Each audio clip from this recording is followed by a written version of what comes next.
Hauzik Lanthokcheri Radio Drama Anova Mapo Lila Sige Aiba Ajit Kumar Laisram Lila Si Lekhidraba Labuk Tombam Shyamdev Elai Syamoda Mahaki Machanupi Labuk Tombam Bhubaneswari na Kachavan Lila Si da Saktam Langliba Singh Chaudhuri Mayum Surendra Sharma Ayekpam Santi Punishwari Thangjam Phulka James Haigurujam Loinana Baby Hentoisana Hauzik Lanthokcheri Ajit Kumar Laisramgi Anova Mapo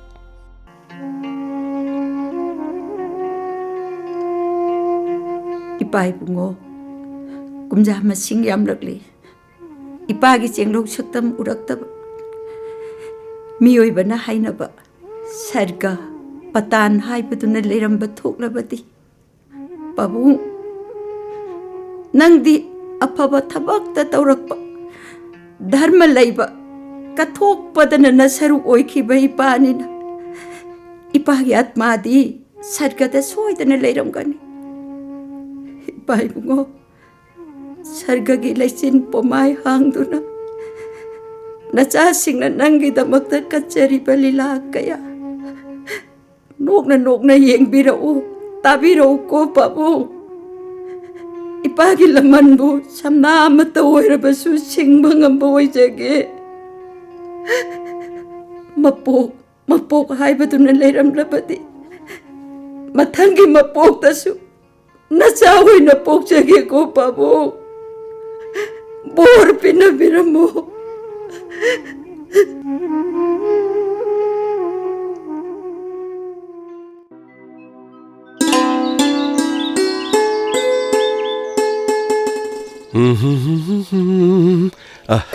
Karam purili sige ibo kungrawa mo basiga sige ngoba katangi hapsa sige paba Sigi machugi pulsishu yaini Shililagana ngoba machugi jin kungraw si waina setpa As kanpambu khangdreda ama hekselagga loireda Tamo Kaino sangom thakpidribro khara inglaga thake tawbani Sidi ingman greda thakpi horo kadai pirosi thagesi Silai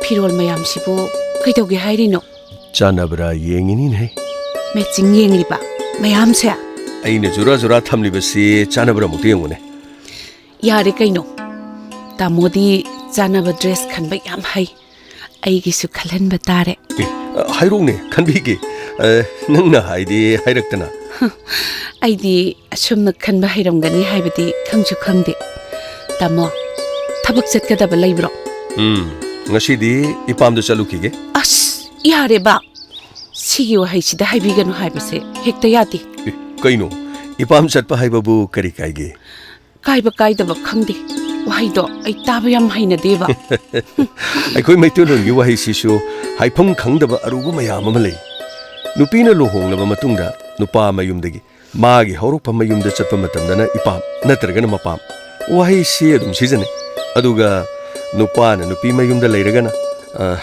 Magi hanagi yumda chatpa matamdana kari wahi haini nang abda hairong se abda hairo ba se adubura hayo adudi kari haini aisu khangdeda aduneba to aduna ina ipamdu chaluge hari se chumdro chumamani da sumlambadi ai ato ai tabada kaino mai tawtawi haiba haina de haibanida parise haina dredi matungda muk haidaba daredana Chatori dubu kari leirage Chumna sum chatloge haibraba Pabungane wari matang tanage tobani Kari wari no tanage hairi dubu ai khangba yadabro Ya ngarang kaka thoiba laglamadu moi thikagi thabak to yaurage haina khalliro ai thabak su leibanati sel khara tanmana phatro adubudi phaba aduda puthokadoriba sel singdo adugine aina pabungi manakta chakkadorise Pabungda chalaga igi inkhol saruktu yanthokpi gro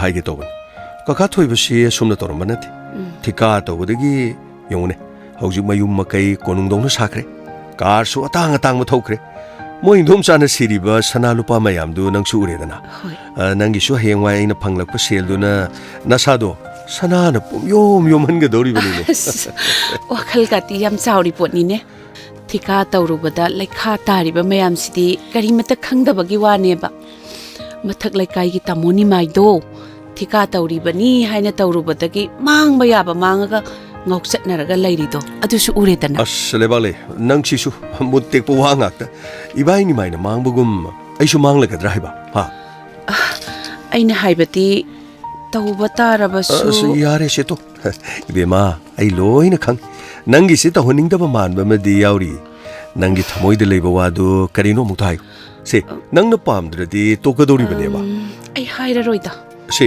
hayu karino se hayu ba thika tauba mi singse nupi yam longale haiba asibu wa ne na thika to da ba mi mayam ma su nupi lon ba yauri bisidi ai di nupi lon da ba thika to ba kaka thoi ba khoi gumna oi ga dori bane adubu oirati phaine adu natrati aidi yaroi haishini ko asibu wa ne na ai be ma ai gi dina se nang tan loi da bani he ayo chumna haiba su yaba sida makucheta yaurakani ba ado hausik chakadoi dubu chak charga chatpiyudana ai chak thongurage ba oi be mo ngasidi ipam do ina charu rage as nang sidi imalai ko lakse sano Bema, noi bu kadai de lege ne. ima ai ka da laye Haima, sana zau ba, nang na pinarong ga do ado na seli do na kadai de sake hari no ne.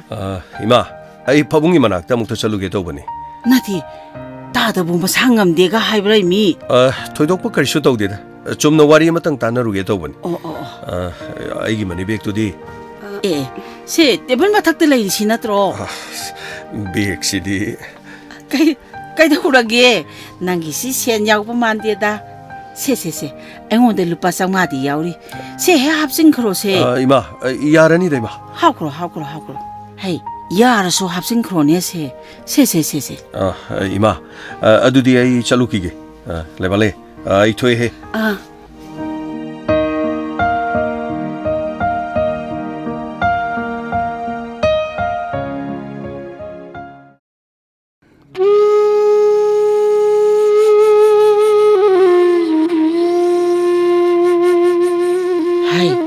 Bema, ima sana zabo bo hala abro. halaktriye ima kari haigadabano Aine, ngasidi ay mangoda wa khara haige tawbune. Aine, magi moong matawse yam sauning lakadawri. Nati, mana khali sibu karino.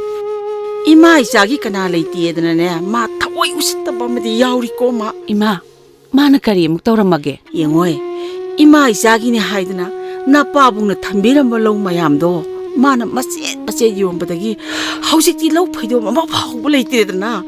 Nangsu khangiduni mina lawsan pilakpadana ari anau nanduna saramliba natro. ima Adubu haujikti sahi chupa machi mandana saredana. ima adubadi magi bil phangaga lau khara laini haibane Kariya magi thikagi bil phangaga law leidawriba.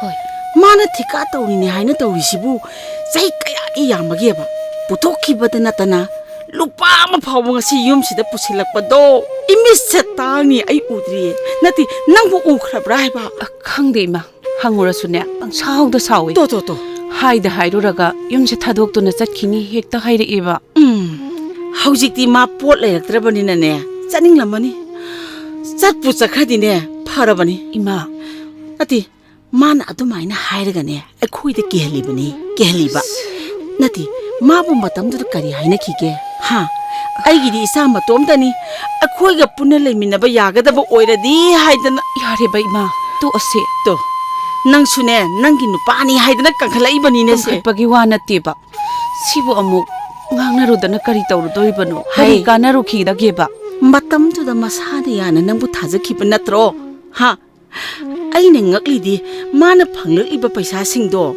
kadaida thami kanada piribano haiba aine magi mong matawse yamna singnai nangi nupasina chatliba sajali sase nangsune khadi thijenba phabani bangjara dine nang hayeng namitagi napi tajani ko aidi hayori basini nangi nacha siga nangana taw yare ba ima ko nangangnarasi masu hala eba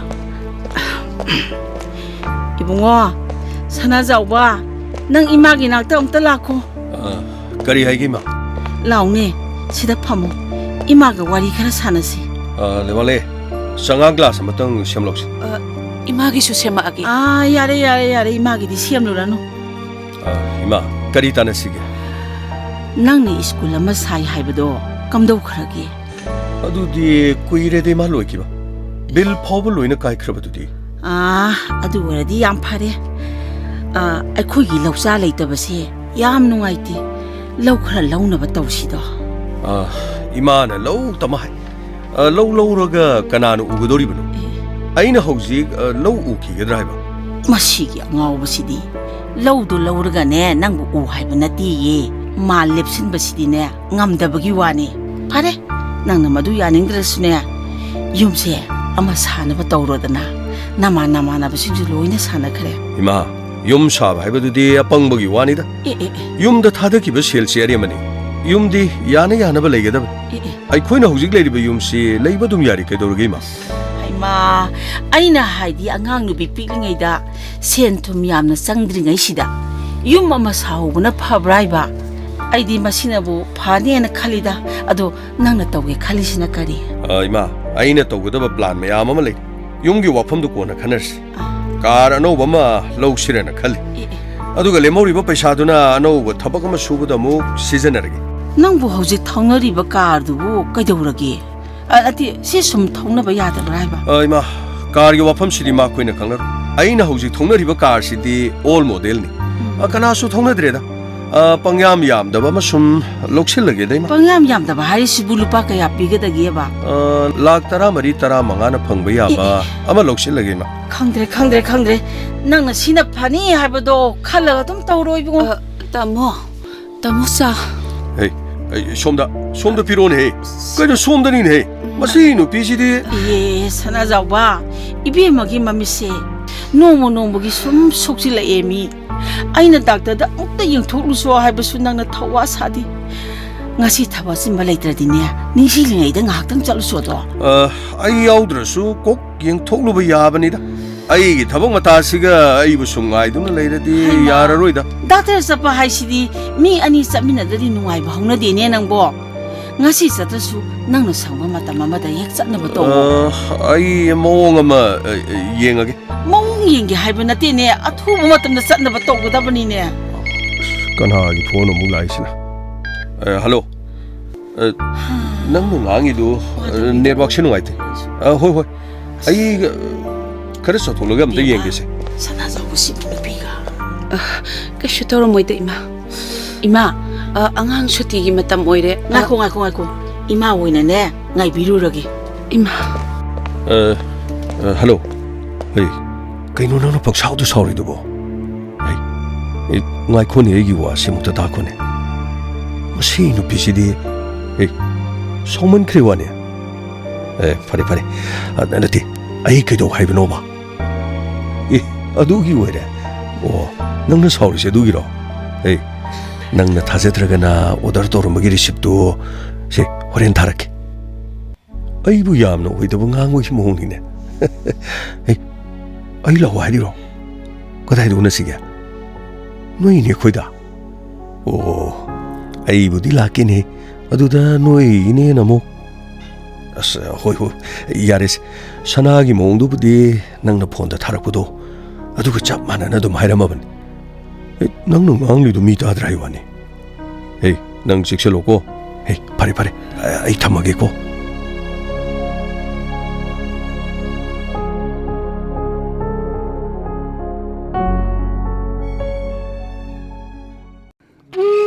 Bema, isu thoibuse sak lamamani ne. Thengkhre sak pijanaba tawrodana. Hoi ma. Thoiba, se isu di maram mokpani.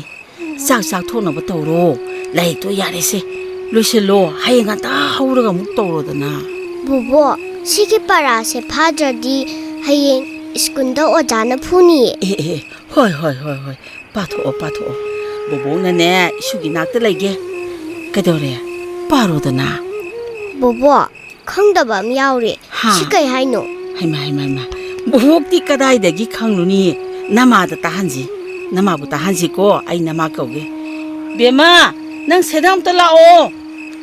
Bobo, nang Ha. lai hai chi se kai gino. Bobokti ne laik tam hodre dana.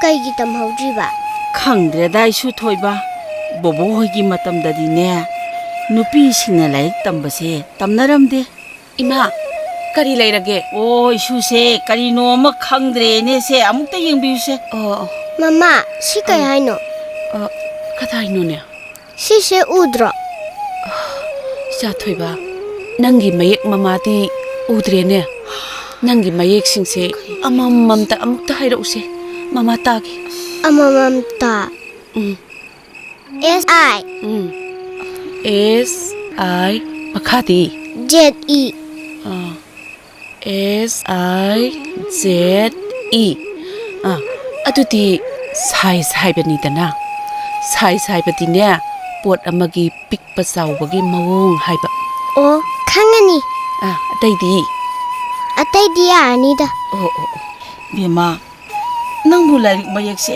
ꯑꯃꯠꯇ ꯎꯗ꯭ꯔꯅꯦ ꯏꯆꯥꯕꯨ ꯎꯗ꯭ꯔꯦꯗ ꯏꯃꯥ ꯄꯣꯠ ꯆꯩꯁꯤꯡꯁꯦ ꯅꯤꯡꯊꯤꯅ ꯃꯌꯦꯛ ꯁꯦꯡꯅ ꯎꯕ ꯉꯝꯗ꯭ꯔꯦ ꯂꯩꯆꯤꯜ ꯊꯥꯡꯕꯗꯧꯅ ꯇꯧꯔꯦ ꯏꯃꯥ ꯅꯪꯒꯤ ꯅꯨꯄꯥꯗꯣ ꯉꯥꯏꯗꯨꯅꯅꯦ ꯀꯥꯟꯅꯔꯔꯣꯏ ꯍꯌꯦꯡꯅꯦ ꯏꯃꯥꯒ ꯑꯣꯏꯔꯁꯨꯅꯦ ꯆꯠꯂꯒꯅꯦ ꯗꯥꯛꯇꯔꯗ ꯑꯃꯨꯛꯇꯗꯤ ꯌꯦꯡꯊꯣꯛꯂꯨꯔꯁꯤ ꯍꯣꯏ ꯏꯃꯥ ꯑꯩ ꯃꯉꯣꯟꯗ ꯍꯥꯏꯗꯅꯗꯤ ꯑꯃꯨꯛꯇ ꯌꯦꯡꯒꯦ ꯏꯆꯥꯊꯣꯏꯕ ꯅꯣꯏꯒꯤ ꯄꯔꯤꯈ꯭ꯌꯥꯒꯤ ꯃꯇꯝ ꯍꯥꯏꯔꯛꯑꯕ꯭ꯔꯣ ꯍꯥꯏꯔꯛꯑꯦ ꯗꯦꯠ 10ꯗꯅꯦ ꯑꯣ ꯑꯗꯨꯗꯤꯅꯦ ꯃꯤꯅ ꯍꯦꯜꯍꯟꯕ ꯌꯥꯗꯦꯀꯣ ꯁꯨ ꯍꯟꯗꯛꯁꯨ ꯄ꯭ꯔꯥꯏꯖ ꯂꯧꯕ ꯉꯝꯅꯕ ꯍꯣꯠꯅꯒꯗꯕꯅꯤꯀꯣ ꯑꯩꯅ ꯑꯗꯨꯝ ꯐꯥꯁ ꯇꯥꯅꯤꯗ ꯏꯃꯥꯟꯅꯕ ꯑꯇꯩꯗꯒꯤ ꯑꯩꯅ ꯏꯍꯩ ꯍꯩ ꯅꯪꯅ ꯍꯦꯜꯂꯤ ꯍꯥꯏꯅꯅꯦ ꯂꯩꯊꯣꯛꯄ ꯌꯥꯕ ꯅꯠꯇꯦꯀꯣ ꯏꯆꯥꯊꯣꯏꯕꯣ ꯑꯩꯗꯤ ꯍꯌꯦꯡꯋꯥꯏ ꯑꯐꯥꯎꯕ ꯗꯣꯛꯇꯔ ꯑꯣꯏꯗꯣꯏꯅꯤ ꯍꯣꯏ ꯑꯣꯏꯊꯣꯛꯁꯤꯉꯥꯏꯗꯅ ꯏꯁꯨꯁꯤꯗꯤ ꯂꯥꯛꯑꯣ ꯆꯥꯛ ꯆꯥꯊꯣꯛꯅꯕ ꯇꯧꯔꯨꯔꯁꯤ ꯂꯥꯛꯑꯣ ꯕꯣꯕꯣ ꯕꯕꯥ ꯍꯜꯂꯛꯑꯦ ꯉꯥꯏꯈꯣꯅꯦ ꯆꯦꯟꯈꯤꯅꯣ ꯃꯔꯥꯏꯅ ꯆꯪꯖꯔꯛꯀꯅꯤꯌꯦ ꯃꯥꯅ ꯃꯄꯥ ꯅꯤꯡꯕꯁꯤꯗꯤꯕ ꯇꯧꯔꯤꯁꯤ ꯌꯦꯡꯉꯨꯅꯤꯁꯦ ꯄꯄꯥ ꯑꯩꯗꯤꯅꯦ ꯂꯥꯏꯔꯤꯛꯁꯨ ꯄꯥꯕ ꯂꯣꯏꯔꯦ ꯑꯗꯨꯒ ꯄꯔꯤꯈꯥꯒꯤ ꯑꯦꯄꯣꯔꯇ꯭ꯔꯦꯟ ꯄꯤꯔꯛꯄꯗꯁꯨꯅꯦ ꯂꯣꯏꯅ ꯍꯩꯔꯦ ꯄꯄꯥ ꯑꯩꯒꯤ ꯀꯩ ꯂꯩꯔꯛꯀꯦ ꯑꯁ ꯉꯥꯏꯈꯣꯁꯦ ꯑꯃꯨꯛꯇ ꯄꯥꯏꯔꯛꯀꯅꯨꯁꯦ ꯄꯄꯥ ꯑꯩꯒꯤ ꯆꯣꯀ꯭ꯂꯦꯠꯇꯤ ꯑꯩ ꯆꯣꯀ꯭ꯂꯦꯠ ꯄꯤꯔꯛꯑꯣꯕ ꯉꯥꯏꯈꯣ ꯄꯄꯥꯅꯅꯦ ꯃꯔꯥꯏꯅ ꯄꯤꯖꯅꯤ ꯐꯤꯔꯣꯟꯀꯥꯁꯦ ꯂꯣꯏꯕ ꯇꯥꯔꯦ ꯂꯥꯛꯑꯣ ꯁꯦ ꯏꯁꯨꯒꯤ ꯆꯣꯀꯣꯂꯦꯠꯇꯣ ꯑꯝꯇ ꯄꯤꯔꯣꯗꯅ ꯁꯅꯥꯖꯥꯎꯕ ꯑꯁ ꯆꯣꯀ꯭ꯂꯦꯠꯀ ꯑꯃꯠꯇ ꯂꯩꯔꯛꯇ꯭ꯔꯦꯗ ꯍꯥꯏ ꯏꯁꯤꯡ ꯒ꯭ꯂꯥꯁ ꯑꯝꯇ ꯄꯤꯔꯛꯎꯅꯦ 이슈부 ꯀꯩꯗꯧꯔꯒꯦ ꯍꯥ ꯀꯞꯄꯤꯔꯅꯦ ꯑꯦ ꯅꯨꯄꯥꯅꯕꯨ ꯀꯞꯄ ꯍꯧꯅꯕ꯭ꯔꯣ ꯇꯣꯛꯑꯁꯦ ꯍꯌꯦꯡ ꯕꯣꯕꯣꯛꯅ ꯂꯩꯕꯤꯗꯣꯏꯅꯦ ꯂꯥꯛꯑꯣ ꯄꯄꯥꯁꯨꯅꯦ ꯍꯜꯂꯛꯑꯦꯗꯅ ꯄꯨꯟꯅ ꯆꯥꯛ ꯆꯥꯊꯣꯛꯎꯔꯁꯤ ꯂꯥꯛꯑꯣ ꯇꯥꯃꯣ 이싱 그래 삐로 시다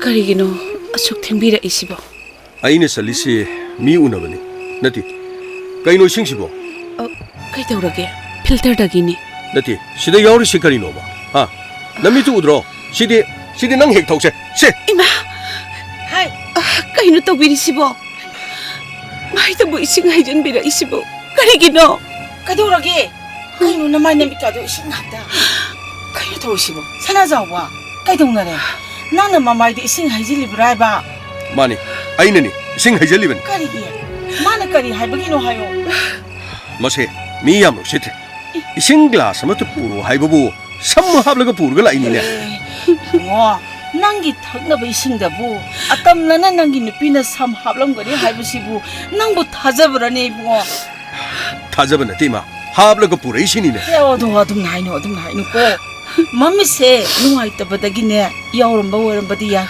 ꯃꯁꯤ ꯊꯣꯛꯇꯅꯕ ꯅꯠꯇ꯭ꯔꯣ ꯑꯩꯅ ꯅꯪꯉꯣꯟꯗ ꯀꯌꯥꯔꯛ ꯍꯟꯅ ꯗꯥꯛꯇꯔꯗ ꯑꯝꯇ ꯆꯠꯃꯤꯟꯅꯧ ꯍꯥꯏꯗꯤ ꯅꯪꯅ ꯌꯥꯕ ꯀꯧꯕ ꯂꯩꯇꯦꯗꯣ 야래 이마 똑비로 punamakse ayna soiba ngakani tawno nang bungo aisune nanggi nawongse yengena yengmani nangne nang aikoibune 이마네 ꯌꯦꯡꯕꯤꯔꯤꯕꯁꯤꯕꯨ ꯀꯔꯤ 이마 아이시 누피 ꯃꯄꯥꯝꯗ ꯂꯩ 하이나 ꯌꯥꯝꯅ ꯍꯟꯊꯅ ꯂꯩꯒꯗꯕ ꯃꯤꯁꯨ ꯅꯠꯇꯦꯗ ꯂꯩꯍꯟꯅꯤꯡꯗ꯭ꯔꯒ ꯂꯩꯍꯟꯅꯤꯡꯗꯦꯅ ꯑꯗꯨꯝ ꯍꯦꯛꯇ ꯍꯥꯏꯕꯤꯌꯨ ꯑꯩ ꯁꯥ ꯎꯆꯦꯛꯀꯨꯝꯅ ꯌꯨꯝ ꯂꯩꯇꯕ ꯃꯤ ꯑꯃꯗꯤ ꯅꯠꯇꯦ ꯑꯩꯒꯤꯁꯨ ꯌꯨꯝ ꯂꯩꯌꯦ 야래 그이더라게 똑비로 봐 ngasidiне ibungo sak saba wa ama ngangnarasi nate nangna yumsida leningdraga aikoida iran sijanbadine yaroi ngasi phawba nangna tawningba tawbada aikoina kari hai ki balege 아이나 똥님도 또고 하리시부 나티 까리노 하비마 adini nangna ꯅꯪꯅ ꯍꯦꯟꯅ ꯈꯪꯉꯤꯗꯨꯅꯤ. ꯑꯗꯨꯒꯨꯝꯕ ꯋꯥꯉꯥꯡꯗꯨꯗꯅꯤ ꯑꯩꯅꯅꯦ ꯌꯥꯔꯦ ꯑꯩꯁꯦ ꯌꯨꯝ ꯑꯁꯤꯗ ꯌꯥꯝꯅ ꯂꯩꯍꯟꯅꯤꯡꯗ꯭ꯔ ꯃꯥꯜꯂꯦ ꯑꯩ ꯍꯧꯖꯤꯛꯃꯛ ꯌꯨꯝꯁꯦ ꯊꯥꯗꯣꯛꯇꯨꯅ ꯆꯠꯈ꯭ꯔꯅꯤ ꯅꯃꯤꯠ ꯇꯨꯗꯕ ꯅꯆꯥꯅꯨꯄꯤꯁꯤꯒ ꯑꯩ ꯂꯩꯃꯤꯟꯅꯕ ꯉꯝꯂꯔꯣꯏ. ꯇꯥꯃꯣ ꯑꯗꯨꯝꯅ ꯍꯥꯏꯕꯤꯒꯅꯣ ꯑꯗꯨꯝꯅ ꯍꯥꯏꯕꯤꯒꯅꯣ ꯇꯥꯃꯣ. ꯄꯄꯥ ꯑꯩꯁꯨ ꯂꯥꯛꯀꯦ. ꯍꯦ ꯄꯥꯏꯔꯛꯀꯅꯨꯁꯦ ꯅꯃꯥ ꯅꯃꯤꯠ ꯎꯗꯕꯤꯁꯦ ꯃꯁꯤꯒ ꯅꯈꯣꯏ ꯅꯨꯡꯉꯥꯏꯅ ꯂꯩꯍꯧꯔꯣꯁꯦ. ꯇꯥꯃꯣ ꯃꯃꯥ ꯅꯪ ꯑꯩꯈꯣꯏꯒꯤ ꯈꯟꯗ꯭ꯔꯕꯁꯨ ꯏꯆꯥ ꯊꯣꯏꯕꯒꯤ ꯈꯜꯂꯒ ꯌꯨꯝꯁꯦ ꯊꯥꯗꯣꯛꯇꯨꯅ ꯆꯠꯄꯤꯈꯤꯅꯨ ꯇꯥꯃꯣ. ꯁꯅꯥꯖꯥꯎꯕ, 이모 ꯅꯪ ꯋꯥꯈꯜ ꯈꯤꯇꯗꯤ ꯈꯜꯂꯨ ꯀꯩꯗꯧꯒꯦ? ꯅꯪꯅ ꯆꯠꯈ꯭ꯔꯕ ꯃꯇꯨꯡꯗ 이마 이사는 외호우다바 피범도 낭 얘만 누가이겠더라. 마퉁대네. 마퉁대 이마 낭는 누가이로이다바 와해야 맞다 이마 하이커. 낭 젖기는 에이브고. 타모 낭 나사 토이브스기 까리메따 농시드랍로. 헤이 야리세 아이 까나마뜨기 와칸 칼로 ngasi haiba numisidagine nanga eiga mari tanarabane se thadose papa papa nang chakhinuo papa papa 이마가 토이바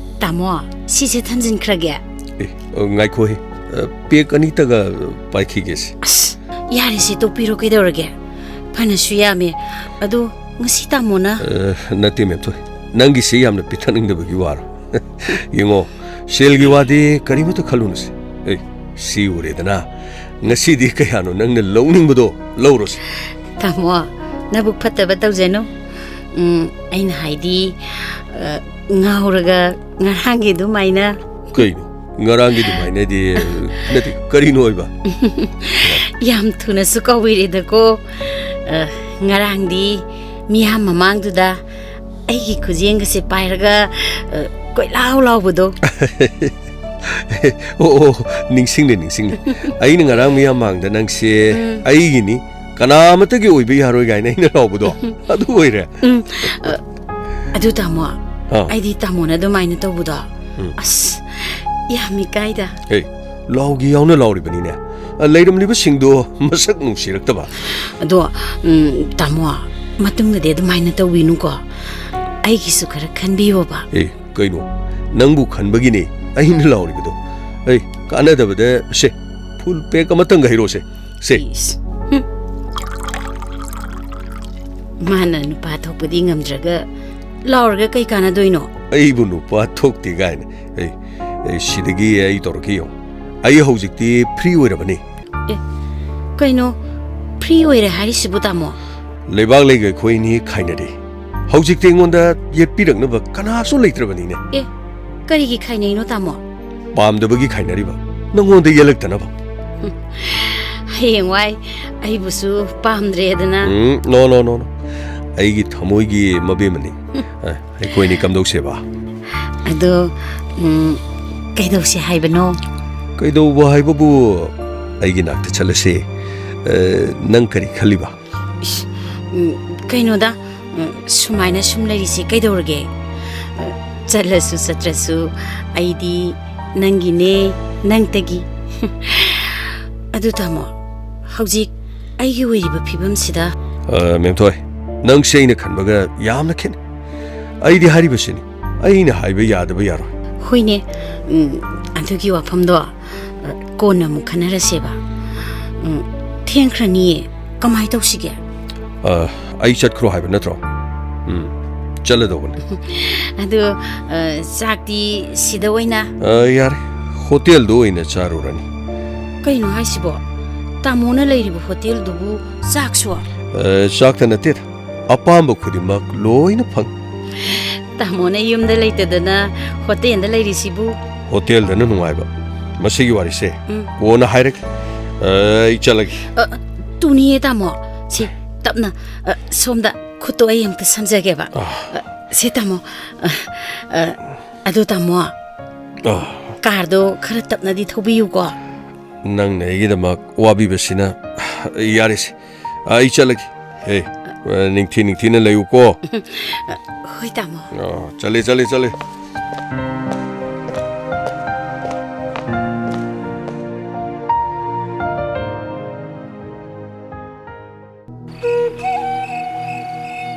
Mama, Papa se akwai inakta amuk hana lakdaroidra. Isagi baba lakaniye. Baba do soidana akhoi inakta lakaniye imagi toiba. Mama, noidi uidaba yam ngangi. Baba lakani da hai, lakpadi sunglak lakte. Mama, Baba do ngasi su lakloi, ai khangi. Ngasi aigi birthday ni haibasu, Baba di kauram lani. Chatoiba kauram loye baba do kauram loy. Kaudraga kaigi laktriba. Mama, ai Baba yam uninge. Baba na sakri du kaidano. Kaudraga kaigi laktriba. Mama, Baba na sakri du kaidano. Imagi sana imabu kari haina kumo haibano. Ima ichaki pau kumpiba ngamdre. Mama nang kapkano. Mama kisana nang babagi wa mama da mo kanahanglangan mo kay dawagi. Mama wari mama kita mo si puba ngamdre imagi toy ba. Mama nang kapkano. Isagi kan ba da ima kapta ngamdi imagi toy ba. Henong damba karigino ima isagi laibag se sukti na tambirang mibasibo. Ubagi panggal solabi ay na karam na isa sibot sao na bayog katawri ba no? Mama, Mapauning ba na nga ora ba? Isagi matin amok na pangbiyog kay daw bagi. Mama nang kapkano. Ay hayang dagi Papa kiwa amukan hang laruye. Henong damba ay hiningdre. Imay sabulog sendiro. Imay sabulog sendiro. Ngasi su mama masase mapanda leiramanine. Is inkrabasida muthokpanida. Ai tholaga amtang yenglurage. Kaino noi namana chana tawrisibo. Ningdam thagi inkraba ahingsida aina sumna kayarak tawrano haibani. Isu se ingmana loiba tare. Isu thoiba lao bobok kombirage se. Leibag lei. Kaino nangna tawrisibo. Bobo, ngasi se aigi birthday ne. Papa halakadra na ngairambane. Bobo, Baba do akwai nakta amuhana laktri si karigino. Bobo, Baba se akwai umda amuhana laklaroidra. Baba na laktrabadi aide kanada Baba kawani. Bobo, ay Baba yang uninge. Karigi laktani. Isugi babado yumda soidana halakani. Isu kaisu khalano se. Noidi oidaba yang ngangi. Baba halakani da hai lakpadi lakte. Bobo, Baba do ayam uninge. Ay Baba manakta pubiyo. Yengoy, thoiba. Babado magi thabak mamada satkibane. Yengo, halakpa yadadana tawrine. Aina laksanida. Laktragane. Bobo ka sasi. Bobo ka sakadabni isusidi. Se bobo kombirage se. Tumo se. Se tumo ko.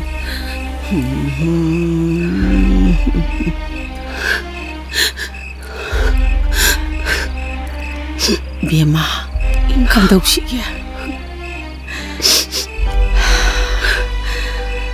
Noma haukibana tha amadi phajila ene mana yumsida halakjebase. Nati sana zawbudubu atamnana laaruidaba jalane. Ima mana hantak saukribase maram chade. Ima halaktrasanada magi ningbada thongjakrasanu. Karino nangna ngangidubu madu oiba yaba wa nattene. ꯃꯥꯅ ꯁꯨꯝ ꯍꯜꯂꯛꯇ꯭ꯔꯕꯗꯤ ꯑꯩꯈꯣꯏꯅ ꯀꯝꯗꯧꯕ? ꯏꯃꯥ, ꯑꯩꯈꯣꯏꯅ ꯑꯩꯈꯣꯏ ꯑꯣꯏꯈ꯭ꯔꯁꯨ ꯏꯁꯨꯁꯤꯗꯤ ꯀꯅꯥꯅ ꯌꯣꯛꯄꯤꯗꯧꯅꯤ? ꯑꯩꯈꯣꯏꯅ ꯏꯁꯨꯁꯦ ꯃꯤ ꯑꯣꯏꯅꯕ ꯁꯦꯝꯕ ꯉꯝꯒꯅꯤ ꯍꯥꯏꯕꯒꯤ ꯄꯥꯡꯒꯜꯁꯨ ꯂꯩꯇ꯭ꯔꯦ꯫ ꯏꯃꯥ, ꯂꯥꯏꯔꯤꯛ ꯊꯋꯥꯏ ꯌꯥꯎꯖꯕ ꯏꯁꯨꯁꯦ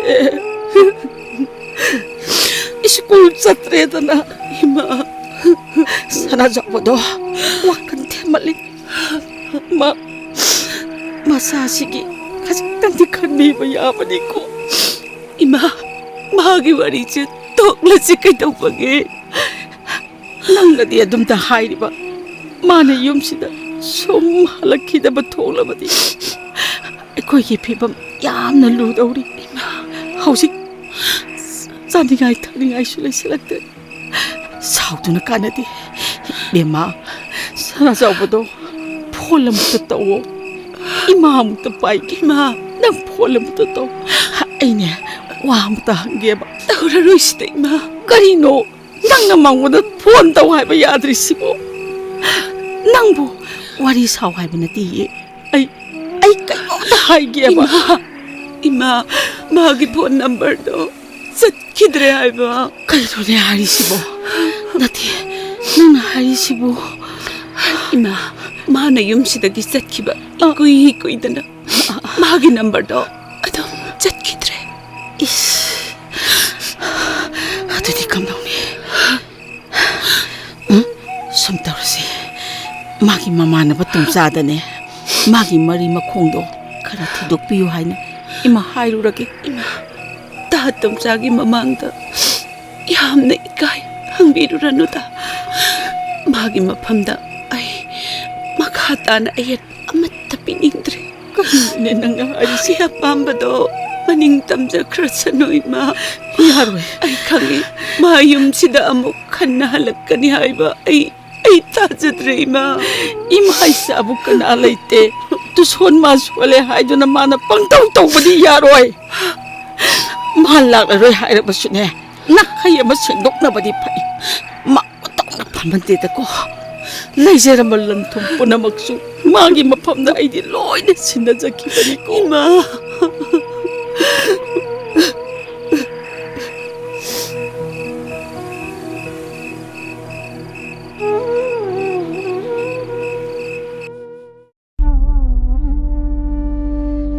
베마, 낭보 hꯧ직 파우버 이몽다 레이리브로.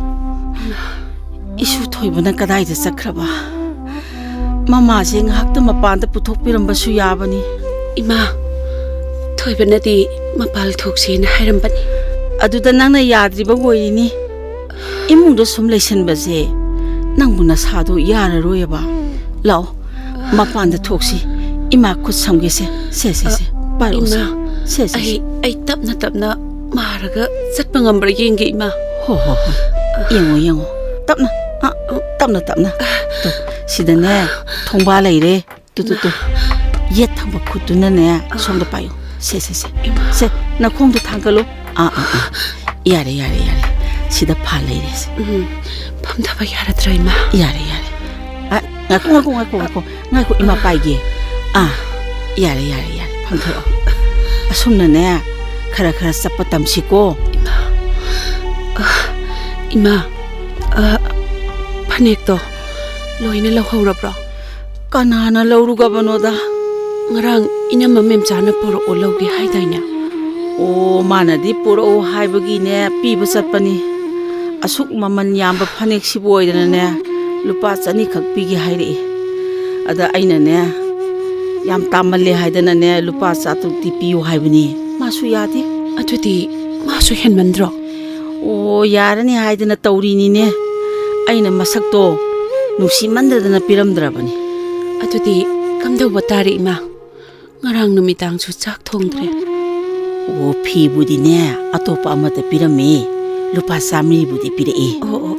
Sina se karino sina batawa haiduni. Ima. Khangdeda taurise. Yonba yaba posu ama talaiselaktreda. Ima. Aina mitchida uramlabadi. Karino. Tauba yaba tauduna imabu wahallamoidabani. Bema. ꯑꯩꯅ ꯃꯔꯝ ꯑꯣꯏꯗꯨꯅ ꯏꯃꯥꯕꯨꯁꯨ ꯋꯥꯍꯜꯂꯦ ꯅꯪꯕꯨ ꯑꯗꯨꯝ ꯑꯩꯁꯦ ꯋꯥꯒꯅꯨ.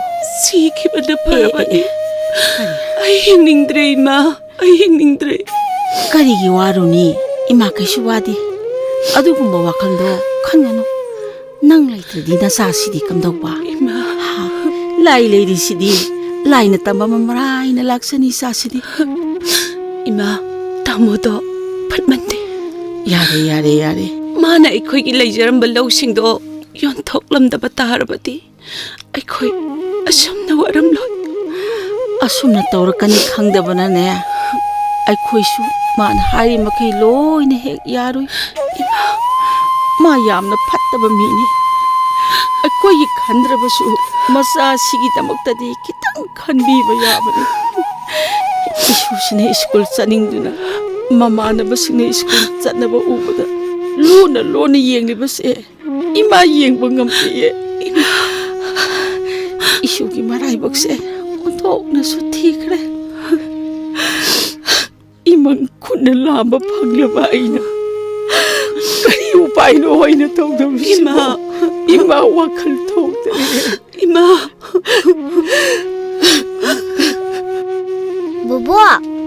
보보 이슈부 까다이데 쌀루리노 ꯑꯩꯈꯣꯏꯒꯤ ꯁ꯭ꯀꯨꯜꯒꯤ ꯄꯩꯈꯥꯗꯣ ꯍꯌꯦꯡꯗꯩ ꯍꯧꯔꯅꯤ ꯍꯥꯏꯌꯦ 이자 토이바 그나나 하이라이노냐 ꯊꯣꯏꯊꯣꯏꯕꯗꯤ ꯃꯄꯥꯅ ꯁ꯭ꯀꯨꯜ ꯊꯤꯡꯈ꯭ꯔꯦ 이슈부 파리카 타닝리브로 ꯊꯥꯅꯤꯡꯗꯦꯗ 이슈시디 누가이따바 까리수 칼루노 마탕기데 핵 타바 하이드니 나티 nga시 이슈부 까리까리 사르게 세 루파콘세 부르가네 nga시디 땅 자루로서 ꯌꯥꯅꯤ ꯕꯣꯕꯣ ꯑꯩ ꯇꯟ ꯆꯥꯔꯦ 에 낭디 까다이데기 세나 자루리바 나마나 삐브라네 아이디 비디에 이마 ꯀꯀꯥ ꯃꯨꯛꯇꯥꯅ ꯂꯩꯕꯤꯕꯅꯦ ꯇꯨ ꯁꯤꯒꯤ ꯄꯩꯁꯥꯁꯤꯁꯨꯅꯦ ꯀꯀꯥ ꯃꯨꯛꯇꯥꯅ ꯄꯤꯔꯝꯃꯤꯅꯦ ꯕꯣꯕꯣ ꯀꯀꯥ ꯃꯨꯛꯇꯥꯁꯦ ꯃꯕꯨꯛ ꯌꯥꯝ ꯐꯩꯀꯣ 이마 언톡네 이까이자크레다 꼬이자 토이바 ꯕꯣꯕꯣ 하오네 ꯀꯀꯥ ꯃꯨꯛꯇꯥꯗꯣ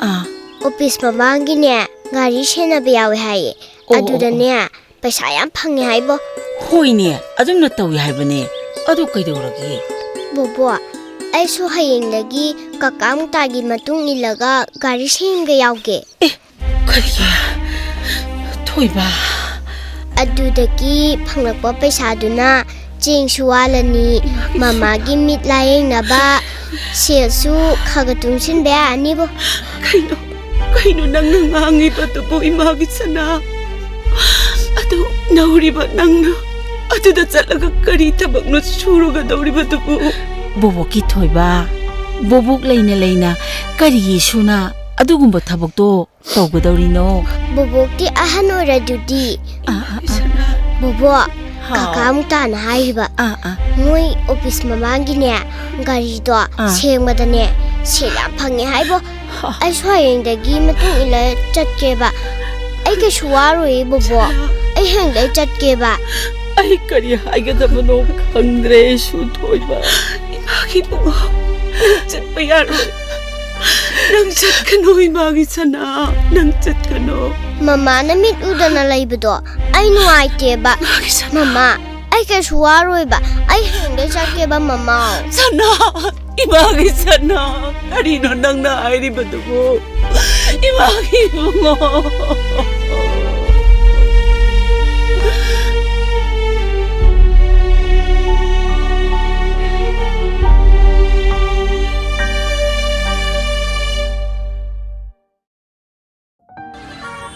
ꯀꯀꯥ ꯃꯨꯛꯇꯥꯗꯨꯅ ꯀꯗꯣꯝ ꯆꯠꯈ꯭ꯔꯕꯅꯣ ꯑꯁ ꯅꯨꯡꯁꯥꯁꯤꯅ ꯁꯥꯕꯗ ꯂꯣꯏꯔꯦ ꯆꯥꯛꯁꯤꯁꯨ ꯂꯥꯝꯕꯅ ꯂꯣꯏꯔꯦ ꯇꯧꯔꯤꯁꯤ ꯁꯤ ꯀꯀꯥꯅ ꯁꯦꯡꯉꯝꯃꯣ ꯍꯥꯏꯕ ꯒꯥꯔꯤꯁꯤꯁꯨ ꯂꯣꯏꯁꯤꯜꯂꯛꯑꯦ ꯁꯤꯒꯤ ꯒꯥꯔꯤꯁꯤꯁꯨ ꯆꯥꯎꯏꯍꯦ ꯁꯦꯜ ꯌꯥꯝ ꯄꯤꯔꯝꯒꯅꯤꯕꯣ ꯑꯩꯒꯤ ꯅꯥꯛꯇ ꯆꯪꯁꯤꯜꯂꯛꯂꯤꯕ ꯃꯁꯥ ꯅꯥꯟꯕ ꯅꯨꯄꯥꯁꯤꯒꯤ ꯑꯣꯏꯖꯥꯠꯂꯥ ꯁꯦꯜ ꯑꯃꯨꯛ ꯄꯤꯔꯝꯗꯗꯅ ꯀꯀꯥ ꯃꯨꯛꯇꯥꯗꯨꯅ ꯀꯗꯣꯝ ꯆꯠꯈ꯭ꯔꯕꯅꯣ ꯑꯁ ꯑꯩꯒꯤ ꯒꯥꯔꯤ ꯁꯦꯡꯗꯣꯛꯂꯤꯕ ꯑꯉꯥꯡ ꯑꯁꯤ ꯑꯣꯟꯊꯣꯛꯅ ꯋꯥꯅ ꯎꯔꯦꯗ ꯅꯨꯡꯁꯥ ꯃꯔꯛꯁꯤꯗ ꯁꯤꯕꯨ ꯍꯥꯟꯅꯁꯨ ꯎꯗꯦ ꯃꯈꯨꯠ ꯃꯁꯥ ꯑꯁꯤꯅ ꯒꯥꯔꯤꯁꯤꯗ ꯀꯌꯥꯗ ꯊꯋꯥꯏ ꯌꯥꯎꯅ ꯇꯛꯂꯤꯅꯣ ꯌꯦꯡꯕꯗ ꯑꯣꯟꯊꯣꯛꯅꯕꯨ ꯅꯨꯡꯁꯤꯈ꯭ꯔꯦꯅꯦ ꯄꯨꯄꯨ ꯁꯤ ꯄꯨꯄꯨꯒꯤ ꯀꯥꯔꯣ ꯃꯥꯅꯤꯅꯦ ꯀꯀꯥ ꯃꯨꯛꯇꯥꯅ ꯁꯤꯒꯤ ꯒꯥꯔꯤꯁꯦ ꯁꯦꯡꯉꯨ ꯁꯦꯜ ꯐꯪꯉꯦ ꯍꯥꯏꯕꯒꯤ ꯁꯦꯡꯉꯤꯅꯦ ꯄꯨꯄꯨ ꯅꯪ ꯑꯩꯉꯣꯟꯗ ꯄꯩꯁꯥ ꯄꯤꯗꯣꯏ ꯅꯠꯇ꯭ꯔꯣ ꯄꯤꯅꯤ ꯄꯤꯗꯧꯔꯤꯅꯦ ꯄꯨꯄꯨꯅ ꯅꯪꯒꯤ ꯃꯤꯡꯗꯤ ꯀꯔꯤ ꯀꯧꯏ ꯀꯗꯥꯏꯗꯒꯤꯅꯣ ꯅꯪꯕꯣ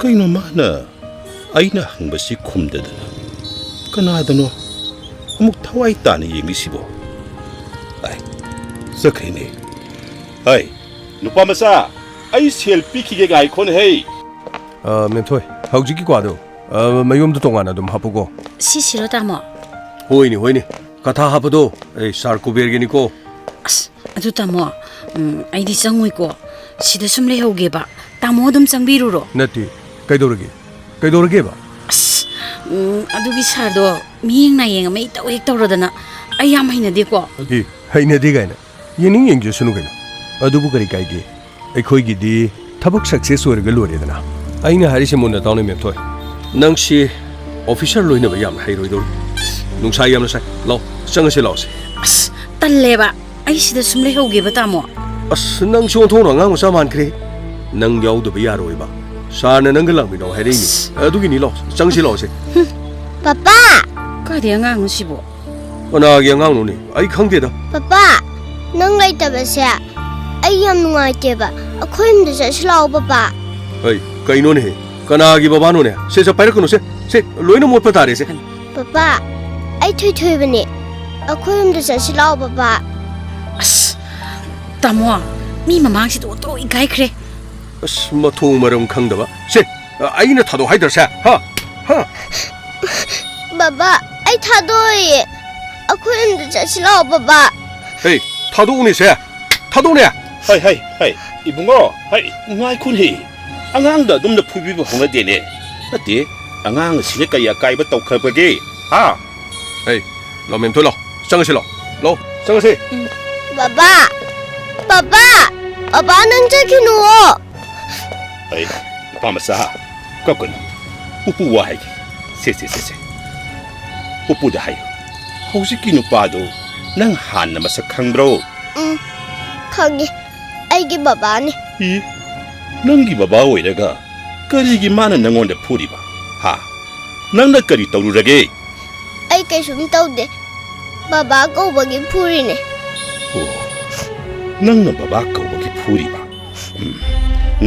ꯅꯪ ꯕꯕꯥꯁꯤꯕꯨ ꯅꯪꯒ ꯂꯩꯃꯤꯟꯅꯗꯕ꯭ꯔꯣ ꯂꯩꯃꯤꯟꯅꯗꯦ ꯅꯍꯥꯟꯃꯨꯛ ꯑꯩꯈꯣꯏ ꯌꯨꯝꯗ ꯑꯩ ꯆꯠꯈꯤꯕꯗꯒꯤ ꯍꯜꯂꯛꯈꯤꯗ꯭ꯔꯦ ꯅꯣꯏ ꯕꯕꯥꯁꯤꯅ ꯆꯠꯈꯤꯕꯅ ꯀꯔꯤꯒꯤ ꯅꯣꯏ ꯅꯃꯥꯒ ꯈꯠꯅꯕ꯭ꯔꯣ ꯃꯃꯥꯗꯣ ꯃꯃꯤꯠ ꯎꯗ꯭ꯔꯦ ꯃꯃꯥ ꯃꯤꯠ ꯎꯗ꯭ꯔꯦ ꯍꯥꯏꯅ ꯂꯩꯃꯤꯟꯅꯕ ꯉꯝꯂꯣꯏ ꯍꯥꯏꯅ ꯆꯠꯈꯤꯕꯅꯦ ꯑꯗꯨꯒ ꯍꯧꯖꯤꯛꯅ ꯅꯈꯣꯏ ꯀꯅꯥ ꯂꯩꯔꯤꯕ ꯕꯣꯕꯣꯛꯀ ꯃꯃꯥꯒ ꯑꯩꯈꯣꯏ ꯑꯍꯨꯝ ꯂꯩꯌꯦ ꯕꯣꯕꯣꯛꯇꯤ ꯃꯁꯥ ꯁꯣꯜꯂꯦ ꯊꯕꯛ ꯇꯧꯕ ꯉꯝꯗ꯭ꯔꯦ ꯄꯨꯄꯨ ꯍꯥꯏꯌꯨꯅꯦ ꯕꯕꯥ ꯆꯠꯈꯤꯕꯗꯒꯤ ꯑꯩꯈꯣই ꯆꯔꯥꯁꯨ ꯇꯣꯏꯅ ꯍꯦꯜꯂꯦ ꯑꯩꯁꯨ ꯂꯥꯏꯔꯤꯛ ꯇꯝꯗ꯭ꯔꯦ ꯑꯗꯨ ꯄꯨꯄꯨ ꯍꯥꯏꯌꯨꯅꯦ ꯄꯨꯄꯨꯅ ꯄꯤꯅꯤ ꯍꯥꯏꯕ ꯄꯩꯁꯥꯗꯣ ꯄꯤꯔꯣ ꯑꯩ ꯆꯥꯛ ꯌꯥꯝ ꯂꯥꯝꯃꯦꯕ ꯑꯩ ꯀꯩꯅꯣꯝ ꯂꯩꯔ ꯆꯥꯎꯒꯦ ꯉꯥꯏꯈꯣ ꯂꯥꯛꯑꯣꯅꯦ ꯃꯥꯡꯗ ꯎꯔꯤꯕ ꯍꯣꯇꯦꯜ ꯑꯁꯤꯗ ꯄꯨꯄꯨꯒ ꯆꯥꯛ ꯆꯥꯊꯣꯛꯂꯨꯔꯁꯦ ꯑꯗꯨꯒꯅꯦ ꯄꯨꯄꯨꯅ ꯅꯪꯒꯤ ꯁꯦꯜꯁꯨ ꯌꯥꯝꯅ ꯄꯤꯅꯤ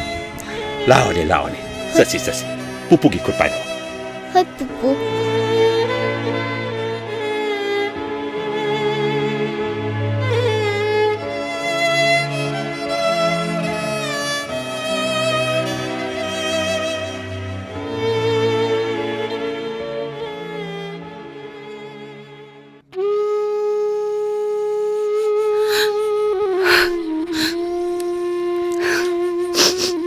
ꯕꯦꯃꯥ ꯀꯩꯅꯣ ꯅꯪꯕꯨ ꯑꯃꯝꯕꯁꯤꯗ ꯁꯨꯃꯥꯡꯗ ꯀꯨꯝꯊꯔꯛꯂꯤꯕꯁꯤꯕꯨ ꯇꯨꯁꯤꯟꯗꯨꯅ ꯇꯣꯛ ꯇꯥꯔꯦꯅꯦ ꯂꯥꯛꯑꯣꯁꯦ ꯏꯃꯥ ꯈꯨꯠ ꯁꯝꯒꯦ ꯁꯦ ꯃꯉꯣꯟꯗ ꯀꯥꯁꯤꯜꯂꯛꯑꯣ ꯂꯥꯛꯑꯣ ꯍꯧꯖꯤꯛꯁꯤꯕꯨ ꯃꯝꯃꯕ꯭ꯔꯣ ꯃꯝꯃꯦ ꯁꯦ ꯈꯣꯡꯗ ꯊꯥꯡꯒꯠꯂꯣ ꯁꯦ ꯗꯥꯔꯤ ꯌꯧꯔꯦꯀꯣ ꯁꯦ ꯌꯥꯔꯦ ꯏꯃꯥ ꯑꯩ ꯗꯥꯔꯤꯁꯤꯗ ꯉꯥꯏꯍꯥꯛꯇ ꯐꯝꯒꯦ ꯀꯩꯅꯣ ꯅꯪꯕꯨ ꯀꯞꯂꯤꯕꯔꯣ ꯑꯁ ꯅꯪꯒꯤꯅ ꯇꯧꯁꯤꯗꯤ ꯏꯃꯥ ꯇꯧꯐꯝ ꯑꯃ ꯈꯪꯗ꯭ꯔꯦꯗ ꯀꯃꯥꯏ ꯇꯧꯅꯤ ꯁꯤꯗꯤ 이마 그리 하이렇게 할라우드리브로 ꯍꯜꯂꯛꯍꯧꯗ꯭ꯔꯤ ꯅꯨꯡꯇꯤꯒꯤ ꯍꯜꯂꯛꯄ ꯃꯇꯝ ꯑꯣꯏꯗ꯭ꯔꯤ ꯍꯥꯏꯕ꯭ꯔꯕ ꯈꯪꯗꯦꯗ ꯅꯣꯡꯃꯒꯤꯅꯤ ꯍꯥꯏꯅꯦ 이마 이자 ꯊꯣꯏꯕꯗꯣ 아다 ꯆꯥꯛ ꯆꯥꯔꯝꯒꯗ꯭ꯔꯥ 이마 ꯑꯦ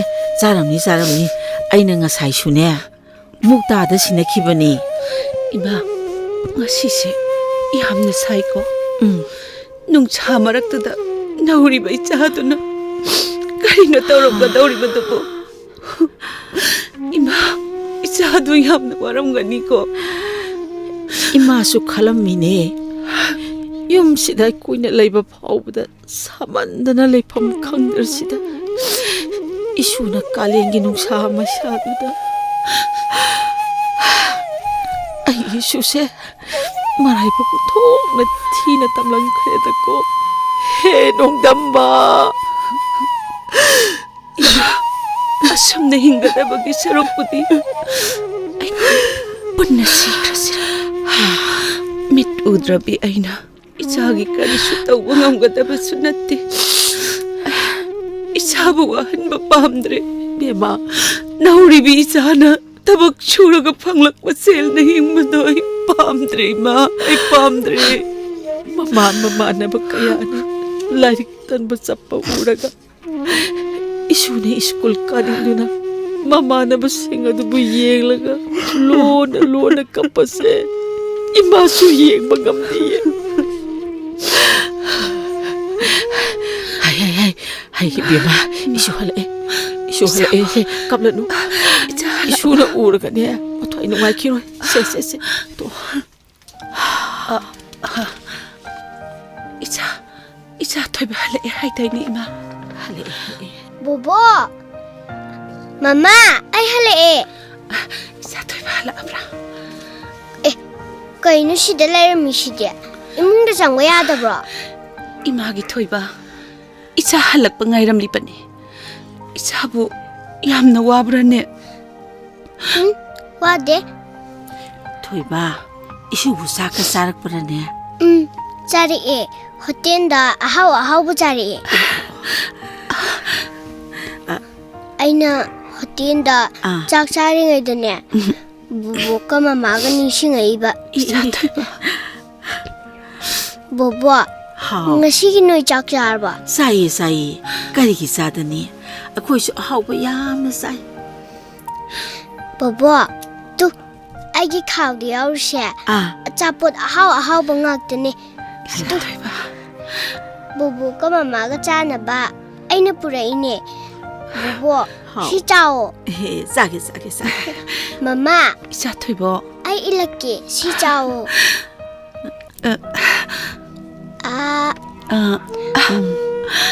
하우라 마마 ꯌꯥꯝ ꯍꯥꯎꯋꯦ 이자나 ꯄꯣꯔꯛꯄꯁꯦ ꯊꯣꯛꯅ ꯍꯥꯎꯈ꯭ꯔꯦ 보보 하우라 하위 이슈나네 ꯆꯥꯎꯔꯕꯅꯤꯅꯅꯦ ꯑꯩꯈꯣꯏꯗꯤꯅꯦ ꯑꯍꯥꯎꯕ ꯌꯥꯝꯅ ꯆꯥꯔꯅꯤ 보보 kharaga yauri si ilake mama si khara chagu 야래 ꯀꯣꯟꯅ ꯑꯃꯨꯛ ꯆꯥꯔꯁꯤ 이슈 ꯊꯣꯏꯕ ꯍꯌꯦꯡ ꯑꯃꯨꯛ ꯆꯥꯔꯁꯤ다 보보 하우 si pasaje paisilo 하이마 그이노 시디 시기 paiसा mayamsidi 하이 시부 그라이데기 셀노네 kaino kayano ni ma 시디 상화사 빙학다니네 루파 리싱 ahomne mi is imagi thoiba hayo asuk yam senphamse kadaidagino nang ngasi kari tawrubage sengna hayo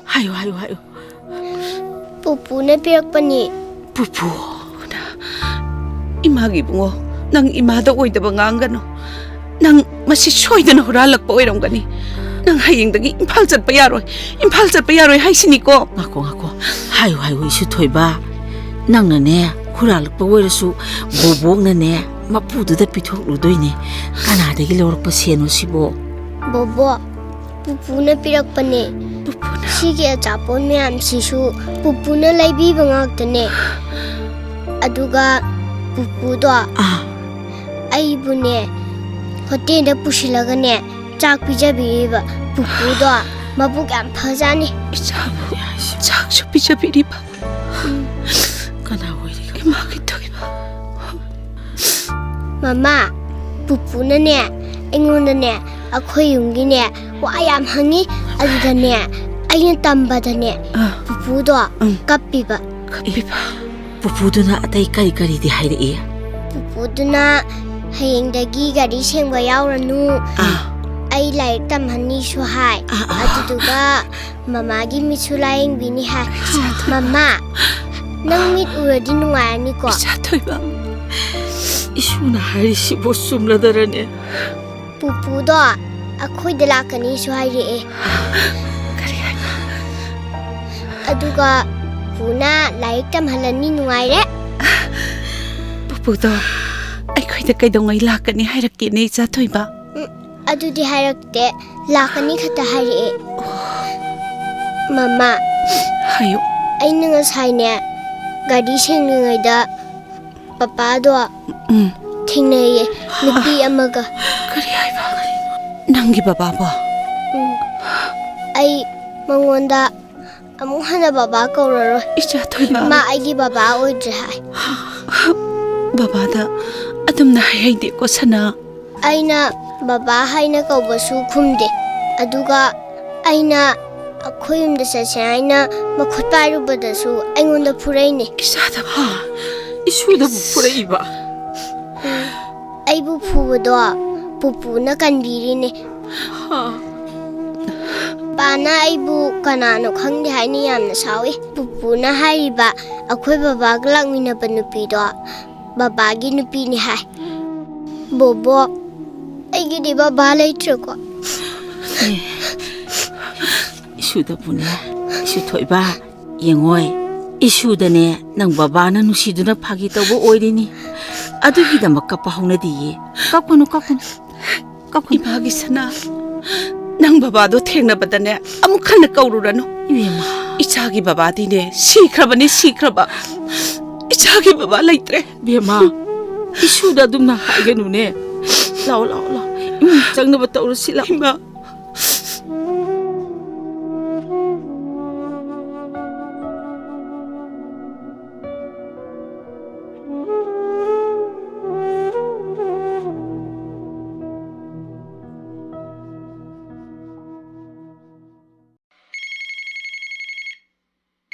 Ay, mem thoi.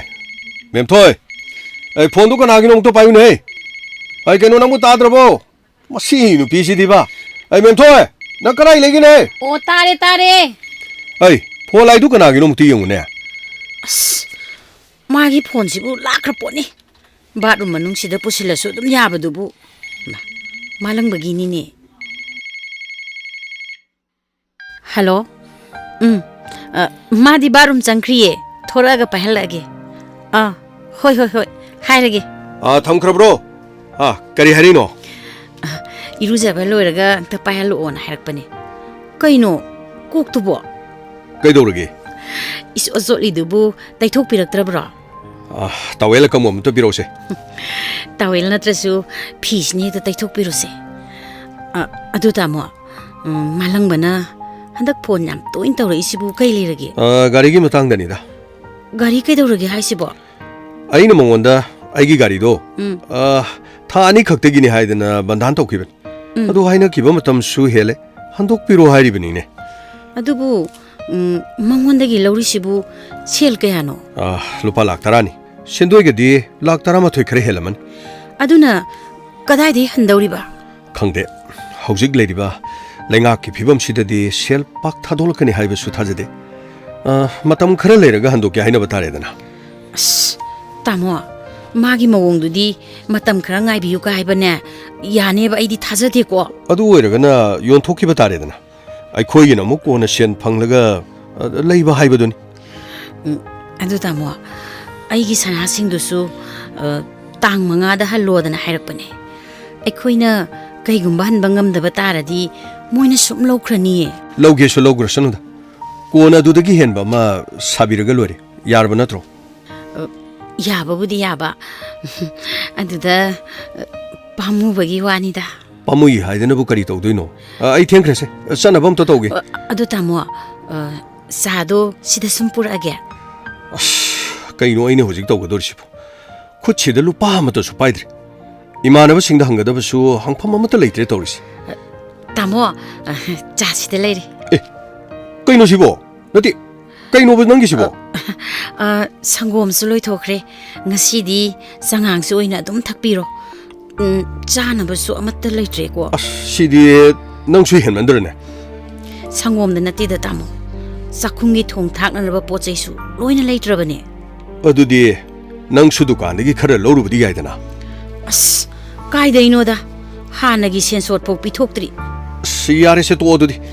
ꯀꯩꯅꯣ ꯌꯥꯔꯦ ꯇꯣꯛꯑꯣ ꯍꯥꯏꯁꯤꯕꯣ. ꯑꯩꯈꯣꯏꯕꯨ ꯆꯥꯔꯔꯣꯏꯁꯤ ꯍꯥꯏꯔꯤꯔꯣ?